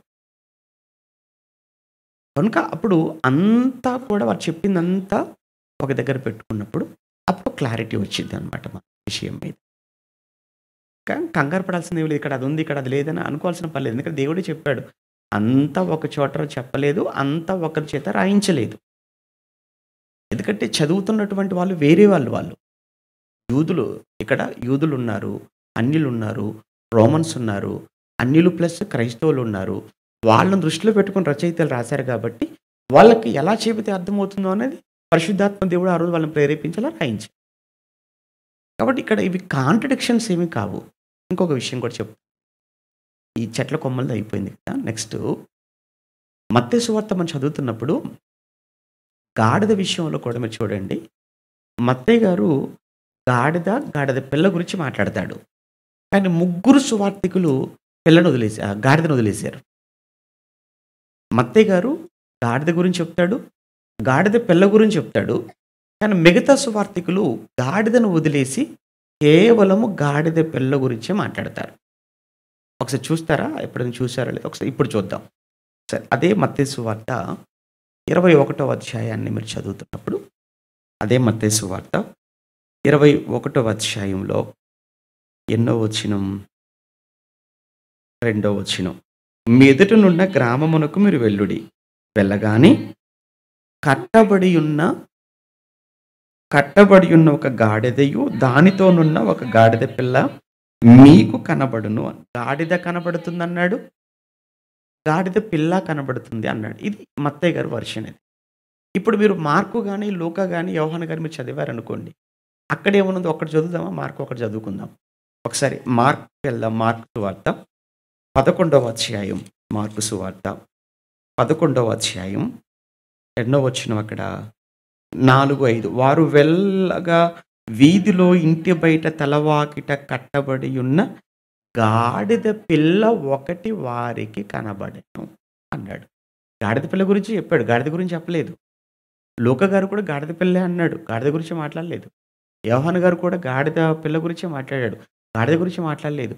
అదేంటండి మరి మత్తయ్య గారేమో గాడిద అన్నాడు, గాడిద పిల్ల అన్నాడు, ముగ్గురేమో గాడిద పిల్ల అన్నాడు, అక్కడ గాడిద లేదు. చూసారా మరి బైబిల్లో? చూసారా మత్తయ్య గారు చెప్పిన దానికి మిగతా ముగ్గురు చెప్పిన దానికి తేడా ఉంది.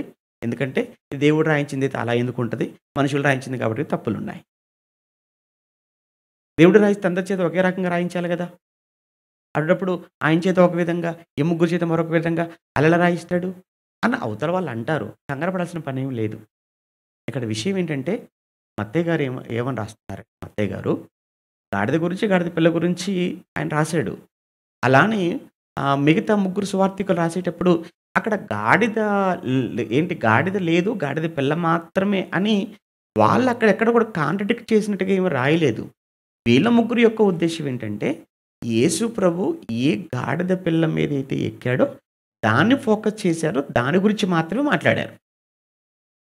సింపుల్ అండి. ఇప్పుడు వీళ్ళ ముగ్గురు దేని గురించి మాట్లాడుతున్నారు ముగ్గురు సువార్థికులు అని అంటే, యేసు ప్రభు దేని మీద ఎక్కాడు? ఆయన గాడిద. అప్పటి వరకు ఎవరు కూర్చోలేదు కనుక ఆ గాడిద యేసు ఏ గాడిద పిల్లనైతే ఎక్కాడో దాని గురించి, దాని మీద దృష్టి పెట్టి ముగ్గురు సువార్థికులు రాశారు.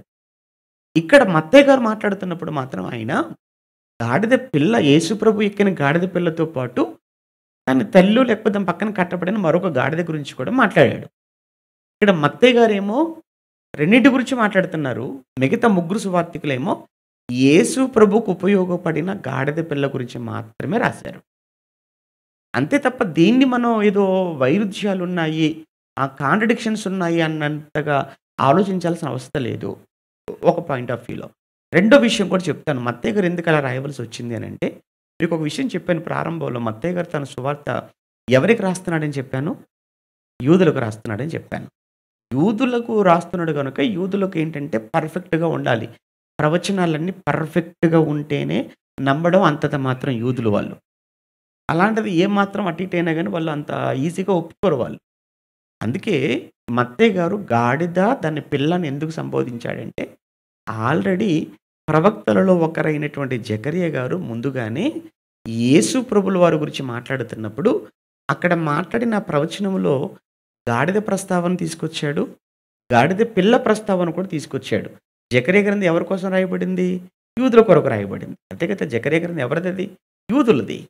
కనుక ఒకప్పుడు యూదులు గ్రంథమైనటువంటి జకరియా ఆ ప్రవక్తల గ్రంథాలలో అక్కడ గాడిద గురించి, గాడిద పిల్ల గురించి రాయబడింది కనుక ఇక్కడ ఉన్నటువంటి యూదులకు కరెక్ట్గా అదే జరిగింది, అదే చెప్పాలనే ఉద్దేశంతో అని ఇది మాట్లాడాడు. మిగతా లూకా కానీ తర్వాత మార్కు కానీ వీళ్ళు రాసేది యూదులకు కాదు. కాబట్టి యూదులకు కాదు కనుక వాళ్ళకి ఎలాగో ప్రవచనాలు తెలియదు కనుక యేసు ప్రభు ఏ గాడిదనైతే ఎక్కాడో దాని గురించి మాత్రమే రాశారు. ఈ క్లారిటీ మనకు ఉండాలి. లేకపోతే ఏమవుతుంటుందని అంటే బైబిల్లో తప్పులున్నాయి అనుకొని మనం పొరపాటు పడే అవకాశం ఉంటుంది. అందుకు ఈ విషయాన్ని మీకు చెప్పాను. ఇక ఆ రోజుకు వచ్చేటప్పటికి ఆ రోజు జరిగినటువంటి ఆ సంఘటన, ఆ రోజు జరిగినటువంటి ఇన్సిడెంట్ అంతటిని బట్టి మనం ఏం నేర్చుకోవాలంటే కొన్ని విషయాలు మనం నేర్చుకోవాలి. కొన్ని ముఖ్యంగా ప్రధానంగా ఒక 4 విషయాలు మీకు జ్ఞాపకం చేస్తాను. జస్ట్ కేవలం ఆ రోజు జరిగిన ఇన్సిడెంట్లో నుంచి మనం 4 విషయాలు మనం నేర్చుకోవచ్చు. ఒకటి ఏంటంటే యేసు ప్రభుల వారు ఆయన దేని మీద ఆయన ఎక్కాడు, దేని మీద వచ్చాడు అని చదువుకుంటున్నాం. గాడిద పిల్లని ఎక్కి వచ్చాడు. ఎందుకు యేసు గాడిద పిల్ల మీద ఎక్కి వచ్చాడు? అంత మునుపు ఎన్నోసార్లు యెరూషలేముకి వెళ్ళాడు కదా. ఇంత మునుపు యెరూషలేముకి ఎన్ని మార్లు వెళ్ళాడు, ఎలా వెళ్ళేవాడు? అంతకుముందు యేసు ప్రభులు చాలాసార్లు వెళ్ళాడు కదండి యెరూషలేముకి, మొదటిసారి ఏం కాదు కదా. మరి అంత మునుపు వెళ్ళినప్పుడు ఎలా వెళ్ళాడు? నడుచుకుంటూ వెళ్ళిపోయేవాడు కదా కాలినడకతో. మరి గతంలో ఎన్నో మార్లు వెళ్తే కాలినడకతో వెళ్ళిన ఆయన ఆ రోజు మాత్రం ఎందుకు ప్రత్యేకంగా గాడిద ఎక్కి రావాలి? ఆలోచించాలి. ఆ రోజుకు నడిచే రావచ్చు కదా! ఆ రోజు ఎందుకు గాడిద మీద వచ్చాడు? ఒకటి. రెండోదేంటంటే, గాడిద మీద ఎందుకు రావాలి? గుర్రం మీద రావచ్చు కదా ఆయన. ఎందుకు గాడిదని ఎక్కి రావాలి? అన్నది రెండవది. ఈ 2 విషయాల గురించి మనం మాట్లాడితే, మొదటి విషయం ఏంటంటే, ఆయన గాడిదను ఎంచుకోవటంలో, గాడిదనెక్కి రావటంలో దాగిన మొదటి విషయం, అది ప్రవచన నెరవేర్పు. యేసుక్రీస్తు ప్రభుల వారు గాడిదనెక్కి రావటం అనేది ప్రవచనం నెరవేర్పు. అది మనం జెకర్యా గ్రంథం మనం మాట్లాడుకున్నాం చూసారా ఇంతకుముందు. జెకర్యా గ్రంథం 9వ అధ్యాయం ఎన్నో వచనం? 9వ వచనంలో ఉంటుంది. జెకర్యా గ్రంథం 9వ అధ్యాయము 9వ వచనం. ఆ ప్రవచనం నెరవేర్పు జరగాలి అనంటే యేసు ప్రభు దేని మీద రావాలి? ఆయన గాడిదనెక్కి రావాలి. ఒకటి. ఇక రెండోదొచ్చేసి ఏంటంటే, ఎందుకు గుర్రం మీద ఎక్కి రాకూడదు అనంటే రెండవది, యేసుక్రీస్తు ప్రభుల వారు వచ్చింది ఆయన యుద్ధానికి కాదు ఆయన వచ్చింది. ఆయన సమాధానం కొరకు వచ్చాడు తప్ప, యుద్ధం చేయటం కోసం వచ్చినవాడు కాదు. సహజంగా ఒక మనిషి, ఒక రాజు గుర్రం ఎక్కి వస్తున్నాడు అనంటే, దేనికి వస్తున్నాడు? దేనికి వెళుతున్నట్లుగా అంటే, యుద్ధానికి వెళుతున్నప్పుడు ఒక రాజు గుర్రాన్ని ఉపయోగిస్తాడు. దీనికి బైబిల్‌లో మనం బిబ్లికల్‌గా మనం చూసినప్పుడు, ప్రకటన గ్రంథం 19వ అధ్యాయంలో ఒక మంచి మాట రాస్తాడు. ప్రకటన గ్రంథం 19వ అధ్యాయం 11వ వచనం. ప్రకటన గ్రంథం 19వ అధ్యాయం 11వ వచనంలో, ప్రకటన గ్రంథం 19వ అధ్యాయం ఒక 2 సార్లు చెప్పిన తర్వాత చదవండి అప్పుడు. ప్రకటన గ్రంథం 19, 11లో, మరియు పరలోకము తెరవబడి ఉండుట చూచితిని. అప్పుడు ఇదిగో తెల్లని గుర్రం ఒకటి కనబడెను. చూసారా? తెల్లని గుర్రం ఒకటి కనబడెను. దాని మీద కూర్చుండి ఉన్నవాడు నమ్మకమైన వాడును, సత్యవంతుడును అను నామము గలవాడు. ఆయన నీతిని బట్టి విమర్శ చేయించు యుద్ధము జరిగించుచున్నాడు. అంటే యుద్ధానికి వెళుతున్నటువంటి ఆయన దేని మీద వెళుతున్నాడట? గుర్రం మీద వెళుతున్నాడు. అంటే గుర్రం మీద వెళ్ళేవాడు యుద్ధానికి వెళతాడు. గాడిద మీద వచ్చేవాడు సమాధానం కొరకు వచ్చాడు. నిజంగా యేసుక్రీస్తు ప్రభుల వారు ఆయన ఈ భూమి మీదకి ఎందుకు వచ్చాడు అంటే, ఆయన సమాధాన అధిపతి, రాజే. కానీ దేనికి రాజు? ఆయన సమాధానానికి రాజు. యేసు పుట్టకముందే యేసు ప్రభు యొక్క జన్మను గురించి, ఆయన జీవితాన్ని గురించి పాత నిబంధనలు ఎన్నో ప్రవచనాలు, ఎందరో ప్రవక్తలు ప్రవచించారు. అందులో మనందరికీ బాగా తెలిసిన ప్రవచనం, బాగా ఫేమస్ ప్రాఫెసీ ఇన్ క్రిస్మస్ సీజన్లో ఎక్కువగా మాట్లాడుకుంటూ చదువుకుంటాం కదా. యెషయా గ్రంథం 9వ అధ్యాయం 6వ వచనంలో, నేడు మనకు శిశువు పుట్టెను, మనకు కుమారుడు అనుగ్రహింపబడెను, ఆయన భుజం మీద రాజ్యభారం ఉండును, ఆయన ఆశ్చర్యకరుడు, ఆలోచనకర్త, బలవంతుడైన దేవుడు, నిత్యుడగు తండ్రి, సమాధానకర్తయగు అధిపతి. అధిపతి అంటే తెలుసు కదండి, రాజు, కింగ్. ఆయన దేనికట అధిపతి? సమాధాన అధిపతి. కనుక సమాధాన అధిపతి కనుక ఆయన వచ్చేది ఆ గాడిద మీద వస్తున్నాడు. గుర్రం మీద అయితే యుద్ధం, గాడిద మీద అయితే సమాధానం ఏంటి అని మరలా ఒక ప్రశ్న రావచ్చు. ఇక్కడ సమాధానం అనేది 2 విధాలుగా ఉంటుంది. ఒకటి ఏంటంటే, మనిషికి సమాధానం, అలానే మనిషికి దేవునికి మధ్య కూడా సమాధానం. సహజంగానండి సమాధానం ఎంత ప్రాముఖ్యం అంటే, ఉదాహరణ చెప్తాను. భార్యాభర్తల మధ్య సమాధానం లేదనుకోండి, భార్య భర్తతో మాట్లాడట్లేదు, భర్త ప్రశాంతంగా ఉంటాడు. ఎప్పుడైనా కానీ ఆ భర్తలుగా మీరు ఒకసారి చూడండి, మీ ఆవిడ మీతో మాట్లాడలేదు, మీకు ఎలా ఉంటుంది? హ్యాపీగా ఉంటుందా? అస్సలు. అలానే భర్త మాట్లాడట్లేదు, భార్యతో మానేశాడు, ఎలా ఉంటుంది చెప్పండి? భార్యలకు నిద్ర పడుతుంది? అసలు నిద్ర పట్టదు. అదేంటి? ఒక భార్య భర్తతో ఒకరోజు మాట్లాడకపోతేనో, లేదంటే ఒక భర్త భార్యతో ఒకరోజు మాట్లాడకపోతేనో, లేదా పిల్లలు తల్లిదండ్రులతో మాట్లాడకపోతేనో, అసలు మనసంతా చాలా భారంతో, చాలా దిగులుతో, చాలా కలవరంతో, నిద్ర పట్టక, తిన్నా ఒంటికి పట్టక, ఒక రకమైన అలజడి, కలవరం. ఎందుకంటే భార్య భర్తల మధ్య సమాధానం లేదు ఇప్పుడు. అలానే తల్లిదండ్రులకు పిల్లలకు మధ్య సమాధానం లేదు. ఎప్పుడైతే ఆ ఇద్దరు మాట్లాడుకొని సమాధానం పడతారో మనసు ఎంత తేలికైపోతుంది చెప్పండి. నిజంగా అప్పటి వరకు ఉన్న భారమంతా దిగిపోయినట్లుగా చాలా హ్యాపీ, చాలా సంతోషంగా ఉంటుంది. ఎప్పుడు సమాధానం పడింది. అంటే మనిషికి మధ్య సమాధానం అవసరం. అదే సమయంలో మనిషికి దేవునికి మధ్య కూడా సమాధానం కావాలి. కానీ మనిషికి దేవునికి మధ్య సమాధానం లేదు.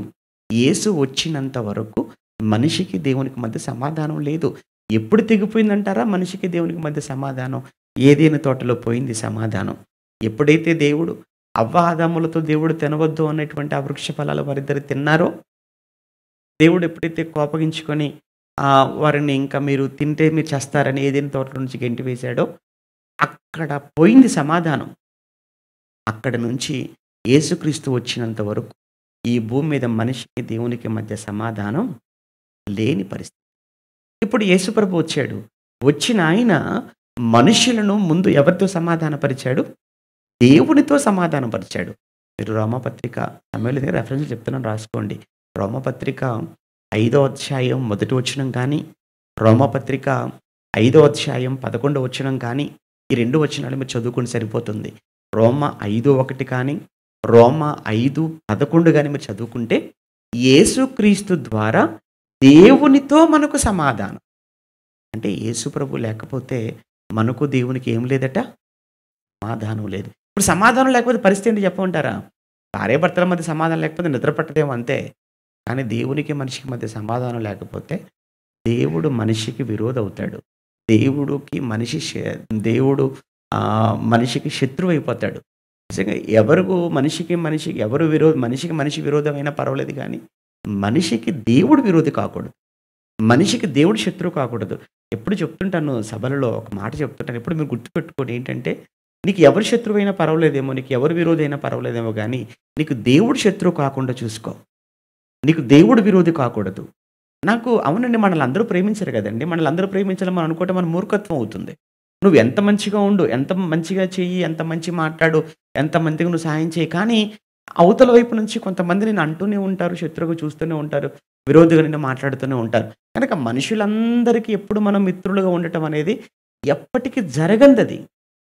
ఎందుకంటే మనిషి అంటేనే స్వార్థం, మనిషి అంటేనే వేషధారణ, మనిషి అంటేనే మాయ, మనిషి అంటేనే కపటం. కానీ దేవుడు అలాంటి వాడు కాదు. కనుక నీకు మనిషి శత్రువు అయినా పర్వాలేదేమో, కానీ నీకు ఎవరు శత్రువు కాకూడదు? దేవుడు ఒకవేళ మనిషి శత్రువు అయిపోతే ఏమైపోతాడంటావా? ఇంకా నీకు ఉండవు భూమి మీద ఇక నువ్వు ఉండవు. అంతే, ఒక్క మాటలో చెప్పాలండి. ఏమైపోతాయి? ప్రకృతిలో ఎన్నో వైపరీత్యాలు సంభవిస్తాయి. ప్రకృతి మొత్తం అల్లకల్లోలం అయిపోతుంది. దేవుడికి కోపం వచ్చినప్పుడు జలప్రళయం రప్పించాడు. దేవుడు కోపం వచ్చినప్పుడు సొదొమ గొమొర్రాల మీద అగ్నిగంధకాలు కురిపించేశాడు. దేవుడికి కోపం వచ్చినప్పుడు కోరహు కుటుంబకుల మీద భూమికి ఆజ్ఞ ఇస్తే భూమి నెరవేర్చి వాళ్ళందరినీ మింగేసింది. దేవుడికి కోపం వస్తే తుఫానులు, దేవునికి కోపం వస్తే భూకంపాలు, దేవునికి కోపం వస్తే పెనుగాలులు, సుడిగాలులు, ఇవన్నీ కూడా ప్రకృతి వైపరీత్యాలు అనుకుంటాం. లేదు, మనిషి పైత్యానికి దేవుడు మనిషికి విధించే శిక్షలు. అంటే ఎవరు నీకు శత్రువు అయినా పర్వాలేదు, నీకు దేవుడు శత్రువు. మరి దేవుడు నీకు శత్రువు కాకూడదు అని అంటే యేసు ప్రభు దగ్గరికి వస్తే ఆయన ఒక మీడియేటర్గా ఆయన ఏం చేస్తారంటే, నేను దేవుడితో ఏం చేస్తాడు? అప్పుడప్పుడు చూడండి, ఎవరికైనా మాటలేమన్నప్పుడు, ఏమండి మీరు పెద్ద మనిషి కావండి, వాళ్ళని కలపచ్చు కదా, మా మధ్య మీరు రాజీ చేయొచ్చు కదా. అంటే ఇద్దరు వ్యక్తులు రాజీ చేయడానికి, 2 దేశాలను కలపడానికి మధ్యవర్తిత్తులు అవసరం. అలానే దేవునికి మనిషికి మధ్య చెడిపోయినటువంటి పాడైపోయిన ఆ బంధాన్ని తిరిగి పునరుద్ధరించడానికి, ఆ దేవుడితో మనిషిని సమాధానపరచడానికి యేసుప్రభు వచ్చాడు. అందుకే ఆయన సమాధానాధిపతి కనుకొని ఎలా వచ్చాడంటే గాడిదని వచ్చాడు. ఇక 2 మనుషుల మధ్య కూడా ఏమంటారు, వైషమ్యాలు ఉన్నాయి. మనుషుల మధ్య కూడా శత్రుత్వాలు ఉన్నాయి. అందుకే మీరు ఎఫెసీ పత్రిక 2:16 మీరు చదువుతున్నప్పుడు అక్కడ మీకును మాకును మధ్య ఉండిన ద్వేషమును యేసు పడగొట్టి మన ఉభయులను ఏం చేశాడని చదువుకుంటాం, ఒక్కటి చేసి మన మధ్య సమాధానమను బంధమును ఏర్పరిచాడు అంటాడు. అంటే మనుషులను కూడా ఏం చేశాడు, కలిపేశాడు. మనిషిని ముందు దేవునితో సమాధానపరిచాడు, ఆ తర్వాత మనిషిని కూడా సమాధానపరిచాడు. లేకపోతే మనం ఎక్కడండి మన బ్యాక్‌గ్రౌండ్స్ ఏంటి చెప్పండి? డిఫరెంట్ బ్యాక్‌గ్రౌండ్స్ అండి మనయన్నీ కూడా. ఎక్కడెక్కడో పుట్టాం, ఎక్కడెక్కడో పెరిగాం, ఎక్కడెక్కడో ఒక్కొక్కరిది ఒక కుటుంబం నేపథ్యం వేరు, వారి వారి ప్రాంత నేపథ్యం వేరు, వాళ్ళ ఆచారాలు వేరు, అలవాట్లు వేరు, వ్యవహారం వేరు, అన్నీ వేరు. చాలా కోపం వచ్చేస్తుంటాయి కొన్ని కొన్ని సందర్భాలలో. అయినా కానీ ఎలా మనం ఉండగలుగుతున్నాం కలిసి? ఒక సంఘంలో, ఒక శరీరంలో అవయవాలు ఎలా అయితే ఒక్కటిగా ఉంటాయో, ఒక సంఘంలో ఎక్కడెక్కడి నుంచో వచ్చి ఒక్కటిగా మనం ఉండగలుగుతున్నామంటే కేవలం క్రీస్తు మాటను బట్టి మాత్రమే. ఇదేంటంటే క్రీస్తు చేసినటువంటి త్యాగం అది. అంటే ఆయన వచ్చి ఆయన ఎందుకు గాడిద మీద రావటంలో సైన్, సూచన. ఏంటి ఆ సూచన అంటే ఆయన సమాధాన అధిపతి అనే ఒక సూచన ఆయన గాడిద మీద రావటంలో ఉంది.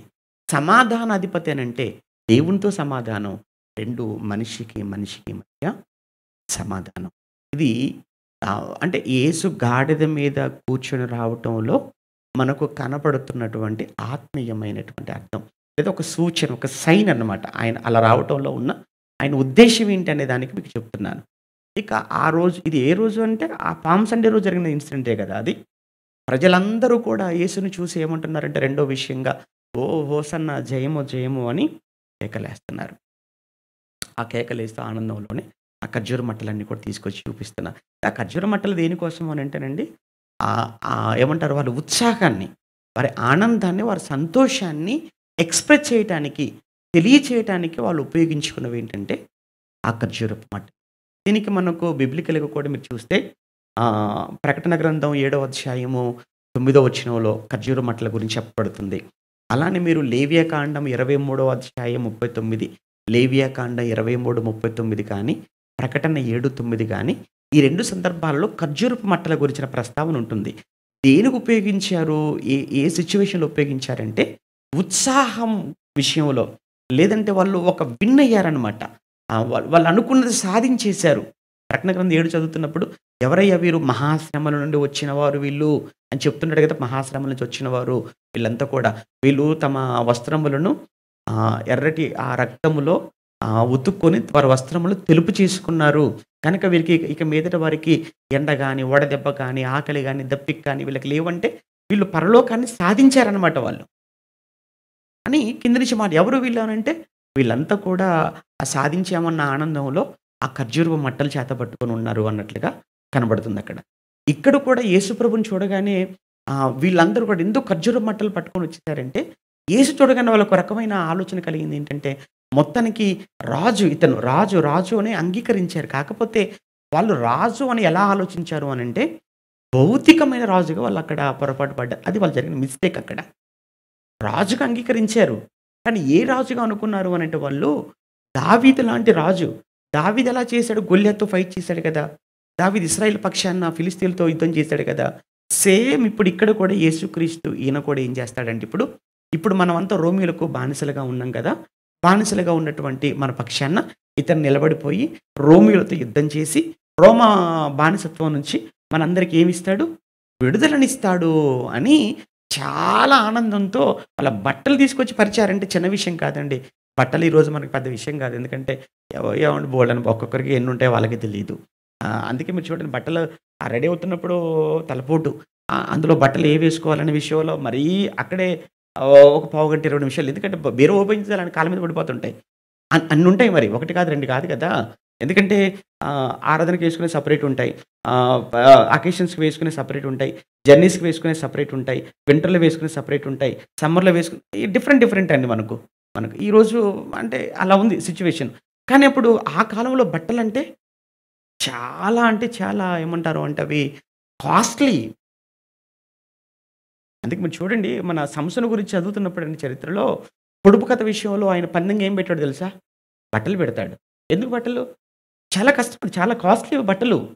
పౌలు గారు అరెస్ట్ అయిన తర్వాత ఆయన రెండోసారి జైల్లో ఉన్నప్పుడు తిమోతికి చివరి ఉత్తరం రాసేటప్పుడు ఏమంటాడంటే, నేను త్రోయలో కర్పూన్ వద్ద ఒక అంగీని వదిలేసి వచ్చాను, కొంచెం వచ్చేటప్పుడు ఆ అంగీని తీసుకొని రా.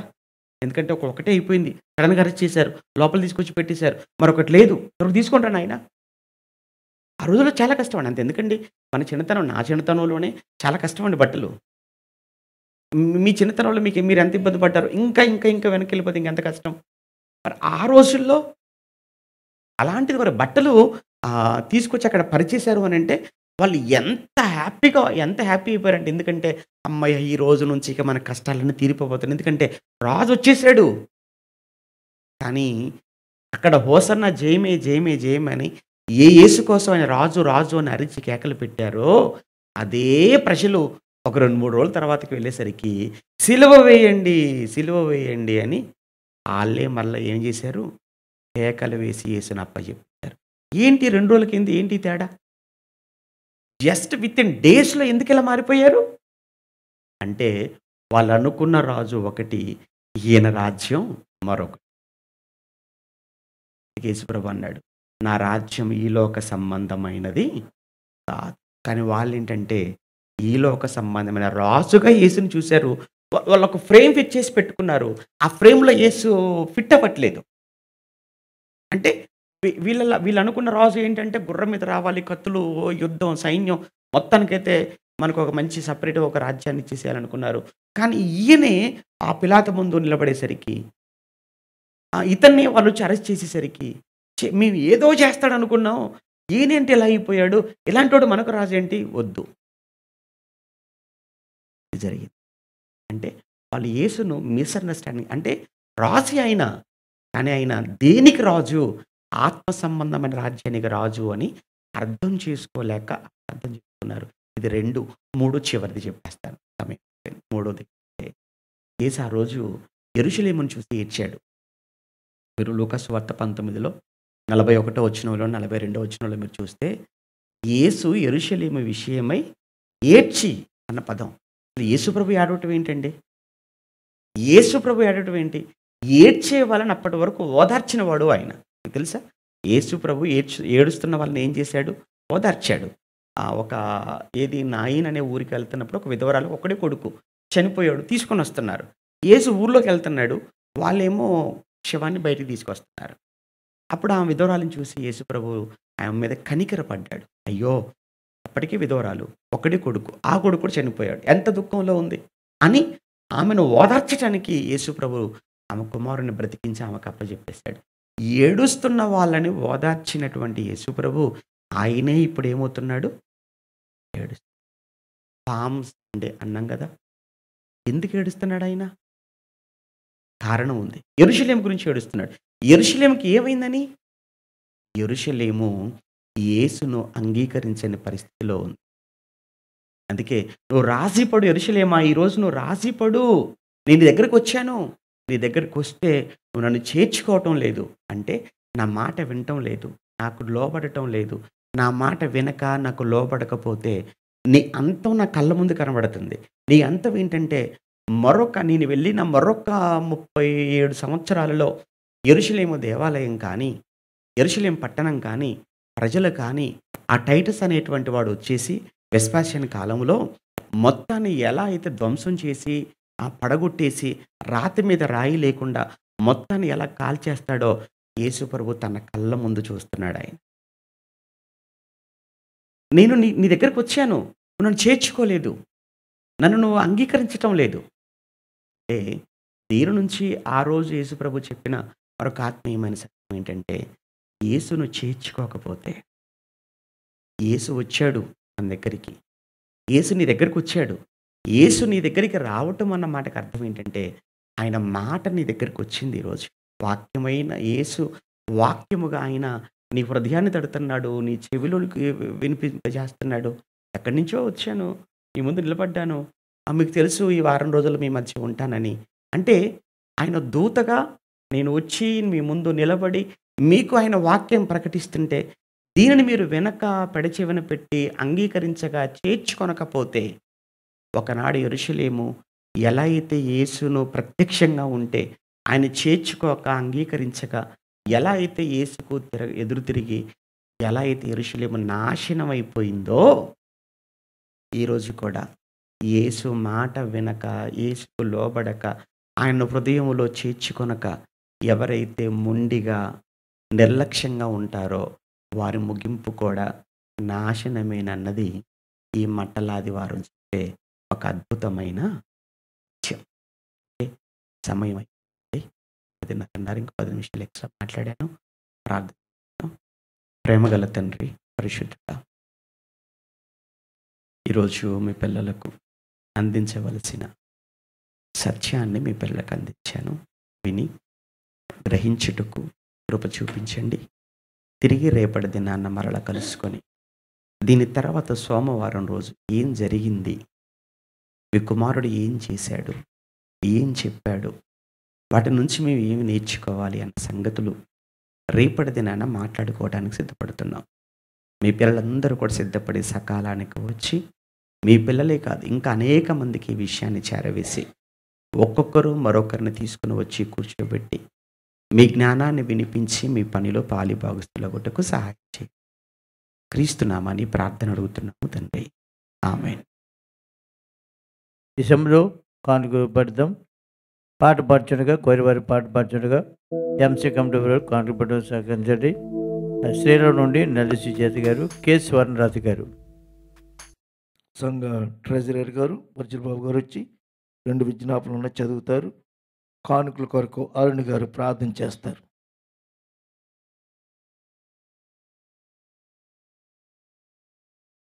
దేవుని నామ స్తోత్రం కలుగుగాకండి. కూడి వచ్చిన సంఘం అంతటికి ఆదివారపు శుభములు తెలియజేస్తున్నానండి.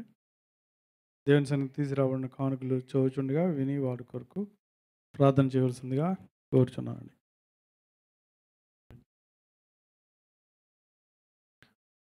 కడియం సునీత గారు దేవుని సన్నిధికి ప్రార్థనా విజ్ఞాపన తీసుకొస్తూ, దేవుని నామకు మహిమ కలుగుగాక. ప్రభు అయిన యేసుక్రీస్తు నామంలో దైవజనులకు సంఘం అంతటికి నా వందనములు. గడిచిన కాలమంతా ఆయన రెక్కల చోటున కాపాడిన దేవాదేవునికి హృదయపూర్వక వందనములు తెలియజేస్తున్నాను. దేవుని మహాకృపను బట్టి మా కుమారుడు మరియు మా మేనల్డు యశ్వంత్ ఇంటర్ సెకండ్ ఇయర్లో ఏ గ్రేడ్లో పాస్ అయ్యారు. దేవునికే మహిమ కలుగునుగాక. ప్రార్థించిన బిషప్ అయ్య గారికి, ప్రాశమ్మ గారికి, సంఘం అందరికీ వందనాలు తెలియజేస్తున్నారు. నల్లి నాగేశ్వరరావు గారు దేవుని సన్నిధికి 100 రూపాయల కానుక తీసుకొస్తూ, గౌరవనీయులు సంఘ కాపరి గారికి, సంఘ సహాయ కాపరి గారికి, సభ్యులందరికీ వందనములతో ప్రార్థన విజ్ఞాపన. అయ్యా, దేవుని మహాకృప వలన మీ ప్రార్థన వలన నా మనవడు నికోలస్ హ్యాపీ ఇంటర్ పాస్ అయినాడు. అందుని బట్టి దేవునికి కృతజ్ఞతాస్తుతులు చెల్లించున్నాము. ప్రార్థించిన పాస్టర్ గారికి, సేవ సమాజం వారికి, పాస్టర్మ గారికి, సంఘం అంతటికి మా హృదయపూర్వక వందనములు తెలియజేస్తున్నామండి. అలాగే ఈరోజు నా మనవడు నికోలస్కి దేవుడు మరి యొక్క నూతన సంవత్సరమైన దయాకిరీటం దయచేసిన దేవునికి వందనములు. అలాగే నా మనవరాలు నిఖిలా రేచల్ మార్చి 29వ తారీఖున మరి యొక్క నూతన సంవత్సర దయాకిరీటం దేవుడు దయచేయుచున్నాడు. వీరిద్దరి కొరకు ప్రార్థన చేయవలసిందిగా, అలాగే మా సంపూర్ణ కుటుంబం కొరకు ప్రార్థన చేయమని నల్లి నాగేశ్వర గారు దేవుని సన్నిధికి ప్రార్థన తీసుకొచ్చారు. ప్రార్థన చేసుకున్నాం. స్తోత్రం స్తోత్రం స్తోత్రం ప్రభా యేసయ్య, పరిశుద్ధుడున్న దేవ, పరలోకమందున్న తండ్రి, నీ నామమునకు వెళ్ళని స్తుతులు స్తోత్రములు ప్రభా. రాజాది రాజా, ప్రభులకు ప్రభు అని ప్రత్యేకంగా నిన్ను కొనియాడబడిన రోజు గురించి, ప్రత్యేకంగా మట్ల ఆదివారం గురించి మాకు వివరించిన పద్ధతిని బట్టి, మా వాక్యములను బట్టి, మాటలను బట్టి మమ్మల్ని ఎంతో స్తుతులు స్తోత్రం ప్రభా. అటు ఆ ఘనత మాకు దయచేసినందుకు, ఇటు రీతిగా మాకు ఆ మాటలు వినబడి మా మనసును మాకు భద్రపరిచి, మా మనసులను భద్రపరిచి అటు విధంగా నడుచుకుని మాకు ఆ చివరి వారం యొక్క ప్రాధాన్యతను గురించి మేము తెలుసుకునే భాగ్యాన్ని మాకు దయచేసినాక ఎంతో స్తుతులు స్తోత్రం ప్రభు యేసయ్య. ఈ సంఘాన్ని మీరు ముట్టండి యేసయ్య. ప్రతి ఒక్కరిని పేరు పేరు చొప్పున అందరినీ కాపాడమని కోరుతున్నాం ప్రభు యేసయ్య. తేబడిన కానుకలను తెచ్చిన ప్రతి హస్తమును మీరు దీవించి రక్షించి కాపాడమని కోరుతున్నాను. వారి ఉద్యోగాలను భద్రత దయచేయమని కోరుతున్నాను తండ్రి. ఉద్యోగాలు లేని వారికి కూడా జ్ఞాపకం చేసుకుంటున్నాం ప్రభు. వారికి కూడా త్వరగా ఉద్యోగం వచ్చేలాగా సాయం చేయం ప్రభు యేసయ్య. విజ్ఞాపనలు తెచ్చి ఉన్నారు 2 విశ్వాసుల గురించి మేము ప్రత్యేకంగా జ్ఞాపకం చేసుకుంటున్నాం ప్రభు యేసయ్య. కడియం సునీత గారు కుటుంబం గురించి మీరు జ్ఞాపకం చేసుకోండి. వారు అబ్బాయి ఎగ్జామ్లో పాస్ అయినందుకు ఎన్నో స్తోత్రం ప్రభు. నల్లి నాగేశ్వరరావు గారు తెచ్చిన విజ్ఞాపన స్తోత్రం ప్రభు. వారి కుటుంబాన్ని మొత్తాన్ని దీవించి రక్షించి కాపాడమని కోరుతున్నారు. వారి మనవరుడు గురించి ప్రత్యేకంగా నూతన దయకిరటం దయచేసినందుకు స్తోత్రం ప్రభు. ఒక కుటుంబం అంతను దీవించి రక్షించి కాపాడమని కోరుతున్నాను తండ్రి యేసయ్య. ఈ విజ్ఞాపన మీరు వినున్నారని నమ్ముతున్నాం తండ్రి. యేసు నామమున వేడుకుని ప్రార్థిస్తున్నాం తండ్రి. ఆమేన్. దేవుని సేవకుల యొక్క ముగింపు మాటలు ప్రార్థన ఆశీర్వాదంతో ఆరాధన ముగించుకుందాం.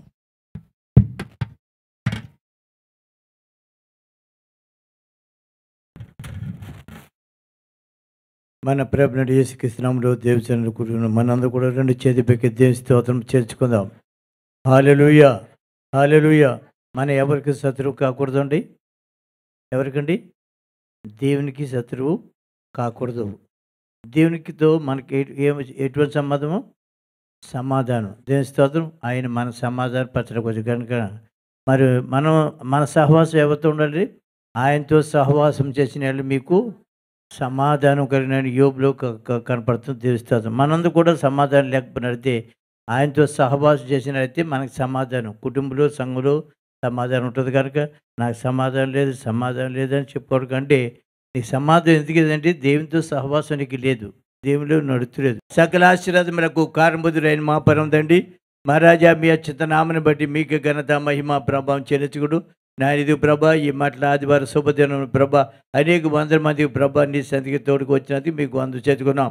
నీ దాసుని ప్రభ నాయన మా మధ్య రావాలని ప్రభ నాయన ప్రభ వారు కోరినప్పుడు ప్రేమతో ప్రభ అనేక కార్యక్రమం సగపెట్టుకుని ప్రభ ఈ సంఘాన్ని దర్శించడానికి ప్రభ నాయన ఇదిగో నాయన 8 దినాలు మాతో ఉండి 9 వర్తమానం అందించడానికి ప్రభ నీ దాసుని మా మధ్య తోడుకు వచ్చిన విధానం బట్టి మీకు వంద చేసుకున్నాం. మంచి ప్రయాణం ఈ ఉదయకారం ప్రభ తోడుకు వచ్చావు.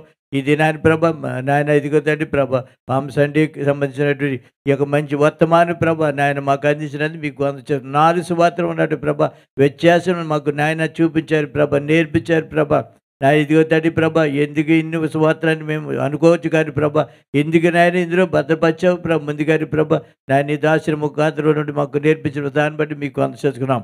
ఇదిగో తండ్రి ప్రభ నాయన ఎవరికి విరోధంగా ఉన్నా కానీ ప్రభ మీకు విధుకుంటూ ఉంటే ప్రభ మేము నాయన ప్రభ మాకు శ్రమ ప్రభ కనుక మీతో సమాధానం కలిగి ఉండాలండి ప్రభ. నీతో కలిగి నీవుని కలిగిన జీవితం జీవించే కృప దాచేయమని సంది ప్రార్థిస్తున్నాం. నాయన ఈ దాసుని ఇంకా బలపరిచి మంచి ఆరోగ్యం దయచేసి ఇంకా ప్రభ ఈ యొక్క వార దినాలు కూడా ప్రభ నాయన నీ కృపను దాచి కాపాడమని సంతో ప్రార్థిస్తున్నాం. నాయన వాతావరణం మార్పులు కానీ ఆహార మార్పులు కానీ ఏ చిన్న బలహీత కలిగినట్టు ప్రభ నీ దాసుని బలపరిచి మన సంతో ప్రార్థిస్తున్నాం. విడిచి వచ్చిన ప్రభ సంఘాలని ప్రభ నాయన భార్య బిడ్డను కూడా మీరు దీవించి నీ కాపుత దయచేయమని సంతో ప్రార్థిస్తున్నాం. నాయన రేపు నాయన ప్రభ ఈ యొక్క వేసవికులు ప్రభ 5 దినాలు కూడా ప్రభ సంఘమంతా కూడా రావాలి ప్రభ. ఈ రాత్రి ఎంతమంది రాలేదు ప్రభ వారందరూ కూడా తెలియపరిచి ప్రభ వారిని ప్రోత్సహించి ప్రభ నీ సంధి తోడుకి రావడానికి ప్రతి ఒక్కరు కృషి చేయడానికి సహాయం దయచేయమని సంధి ప్రార్థిస్తున్నాం. ఇదిగో ఆయన ప్రభ మిస్తుంది ఎస్ లక్ష్మి గారి మేనడు ప్రభ ఫస్ట్ క్లాసులో ప్రభ ఇంటర్ పాస్ అవడానికి విచ్చుకొని బట్టి మీకు అందరూ జరుపుకున్నాం. అదేవిధంగా ప్రభ మిస్తోందండి కడియం సునీత ఆయన ప్రభ కిషోర్ గారి యొక్క కుమారుడు వారి మేనడు కూడా ప్రభ inter second first class pass అవడకు నివేదించుకుని మీకు బంధం చేర్చుకున్నాం. అదేవిధంగా ప్రభ నలినాశ్వర గారి మనడు ప్రభ నీకోలస్ విషయంలో కూడా ప్రార్థిస్తున్నాం. అప్పటికి ప్రభ ఫస్ట్ ర్యాంకులు పాస్ అవడానికి విచ్చుకొని బట్టి మీకు వంద చేస్తున్నాం. మనోడికి మనవరాలికి ఇచ్చిన నూతన దయకిరీటం బట్టి సంత ప్రార్థిస్తున్నాం. ఆయన సమస్యలు జరుచుకుంటే మీ కార్యం నూతన పరిచయం భక్తి పరిచయం రీతిగా ఆయన మళ్ళా ప్రభ నూతన సమస్యలు ప్రవేశించే వరకు ఈ సంవత్సర కాలం అంతా కూడా నీ కృప నాయన బిడ్డపై ఉంచి ప్రభ చక్కగా చదువుకుంటూ ఆత్మజీవితం వర్ధల చేయమని సంద ప్రార్థిస్తున్నాం. నాయన ప్రభ మిస్తోంది ప్రకాష్ బాబు గారి ప్రభ నాయన సంఘ సెక్రటరీ గారి ప్రభ నీ సిద్ధమైతే నాయన ఈ వారంలో ప్రభ నాయన కంటే ఆపరేషన్ చేయించుకోబోతున్నారు. ఆపరేషన్గా జరిగించి మళ్ళీ దేశం వచ్చి ప్రభ నాయన సేవలు కొనసాగి దాయిచ్యమని సంత ప్రార్థిస్తున్నాం. అదేవిధంగా ప్రభ మిస్తోంది పివి ప్రసాద్ గారిని సంజయానికి క్షేమ కృప చేసిన దాన్ని బట్టి మీకు చేసుకున్నాం. ఇంజటి మీరం గారి ప్రభ కొంత బలహీన గురైనప్పుడు ప్రభ మరొకసారి ప్రభ నువ్వు స్వస్థపరిచి నాయన అప్పటికి ఆరోగ్యం బట్టి మీకు అందరూ చేర్చుకున్నాం. ఇంకా మంచి ఆరోగ్యం దయచేయమని సంత ప్రార్థిస్తున్నాం.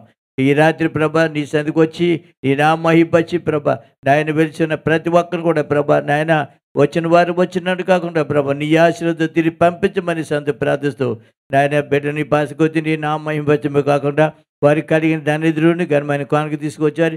ఇచ్చిన ప్రతి అస్తమనం వారిని వారి కుటుంబారి బిడ్డ దీవించి ఆశ్రయించి ఈ కానుకని మహిమాదమై నీ సేవ పరిచయంలో వాడుబడికి సహాయం దయచేయమని సంత ప్రార్థిస్తూ సమస్త ఘనత మహిమ మీకు అర్పించుకుంటూ మమ్మల్ని కూడా మీ కర్గ్రస్తాలకు అప్పగించుకుంటూ నజరేయుడైన యేసుక్రీస్తు నామములో ప్రార్థించి దీవించి అడిగి వేడుకొంచున్నాం మా పరమ తండ్రి. ఆమేన్. పరలోకమందున్న మా తండ్రి, నీ నామము పరిశుద్ధపరచబడును కాక, నీ రాజ్యం వచ్చును కాక, నీ చిత్తం పరలోకమందు నెరవేర్చున్నాడు, భూమి మీద నెరవేరును కాక. మా అనుదినాలు నేడు మాకు దయచేయము. మా ఇలా ప్రార్థన చేసిన వారిని క్షమించిన ప్రకారం మా ప్రార్థనను క్షమించము. మమ్మల్ని సోదరులెక్క కీడును తప్పించము. రాజ్యమును శక్తియు మహిమయు నిరంతరము నీవైనవి తండ్రి. ఆమేన్. మన పరమ తండ్రి అయిన దేవుని ప్రేమ, కుమారుని యేసుక్రీస్తు కృప, పరిశుద్ధాత్మక ఇచ్చానందము దీవెనాస్తులు కూడిన మనకు ఇప్పుడు ఎల్లప్పుడు సదాకాలం తోడైండి కాపాడి సంరక్షించును గాక. ఆమేన్. యేసు రక్తమే జై, ప్రభు యేసు రక్తమే జై, ప్రభు యేసు నామమునకు సంపూర్ణ విజయం కలుగును గాక. ఆమేన్, ఆమేన్, ఆమేన్.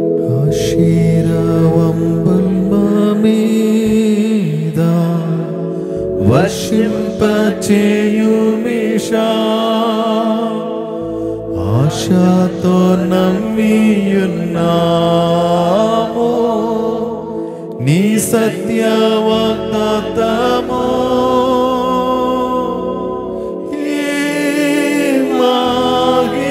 మీద కృమ్మరించుము దేవా, క్రమ్మర ప్రేమ వర్షంబు కృమ్మరించుము దేవా. ఆమేన్. అందరికి వందనాలు. దేవదేవుడు మిమ్మల్ని మీ కుటుంబాన్ని దీవించి ఆశ్రయించును గాక.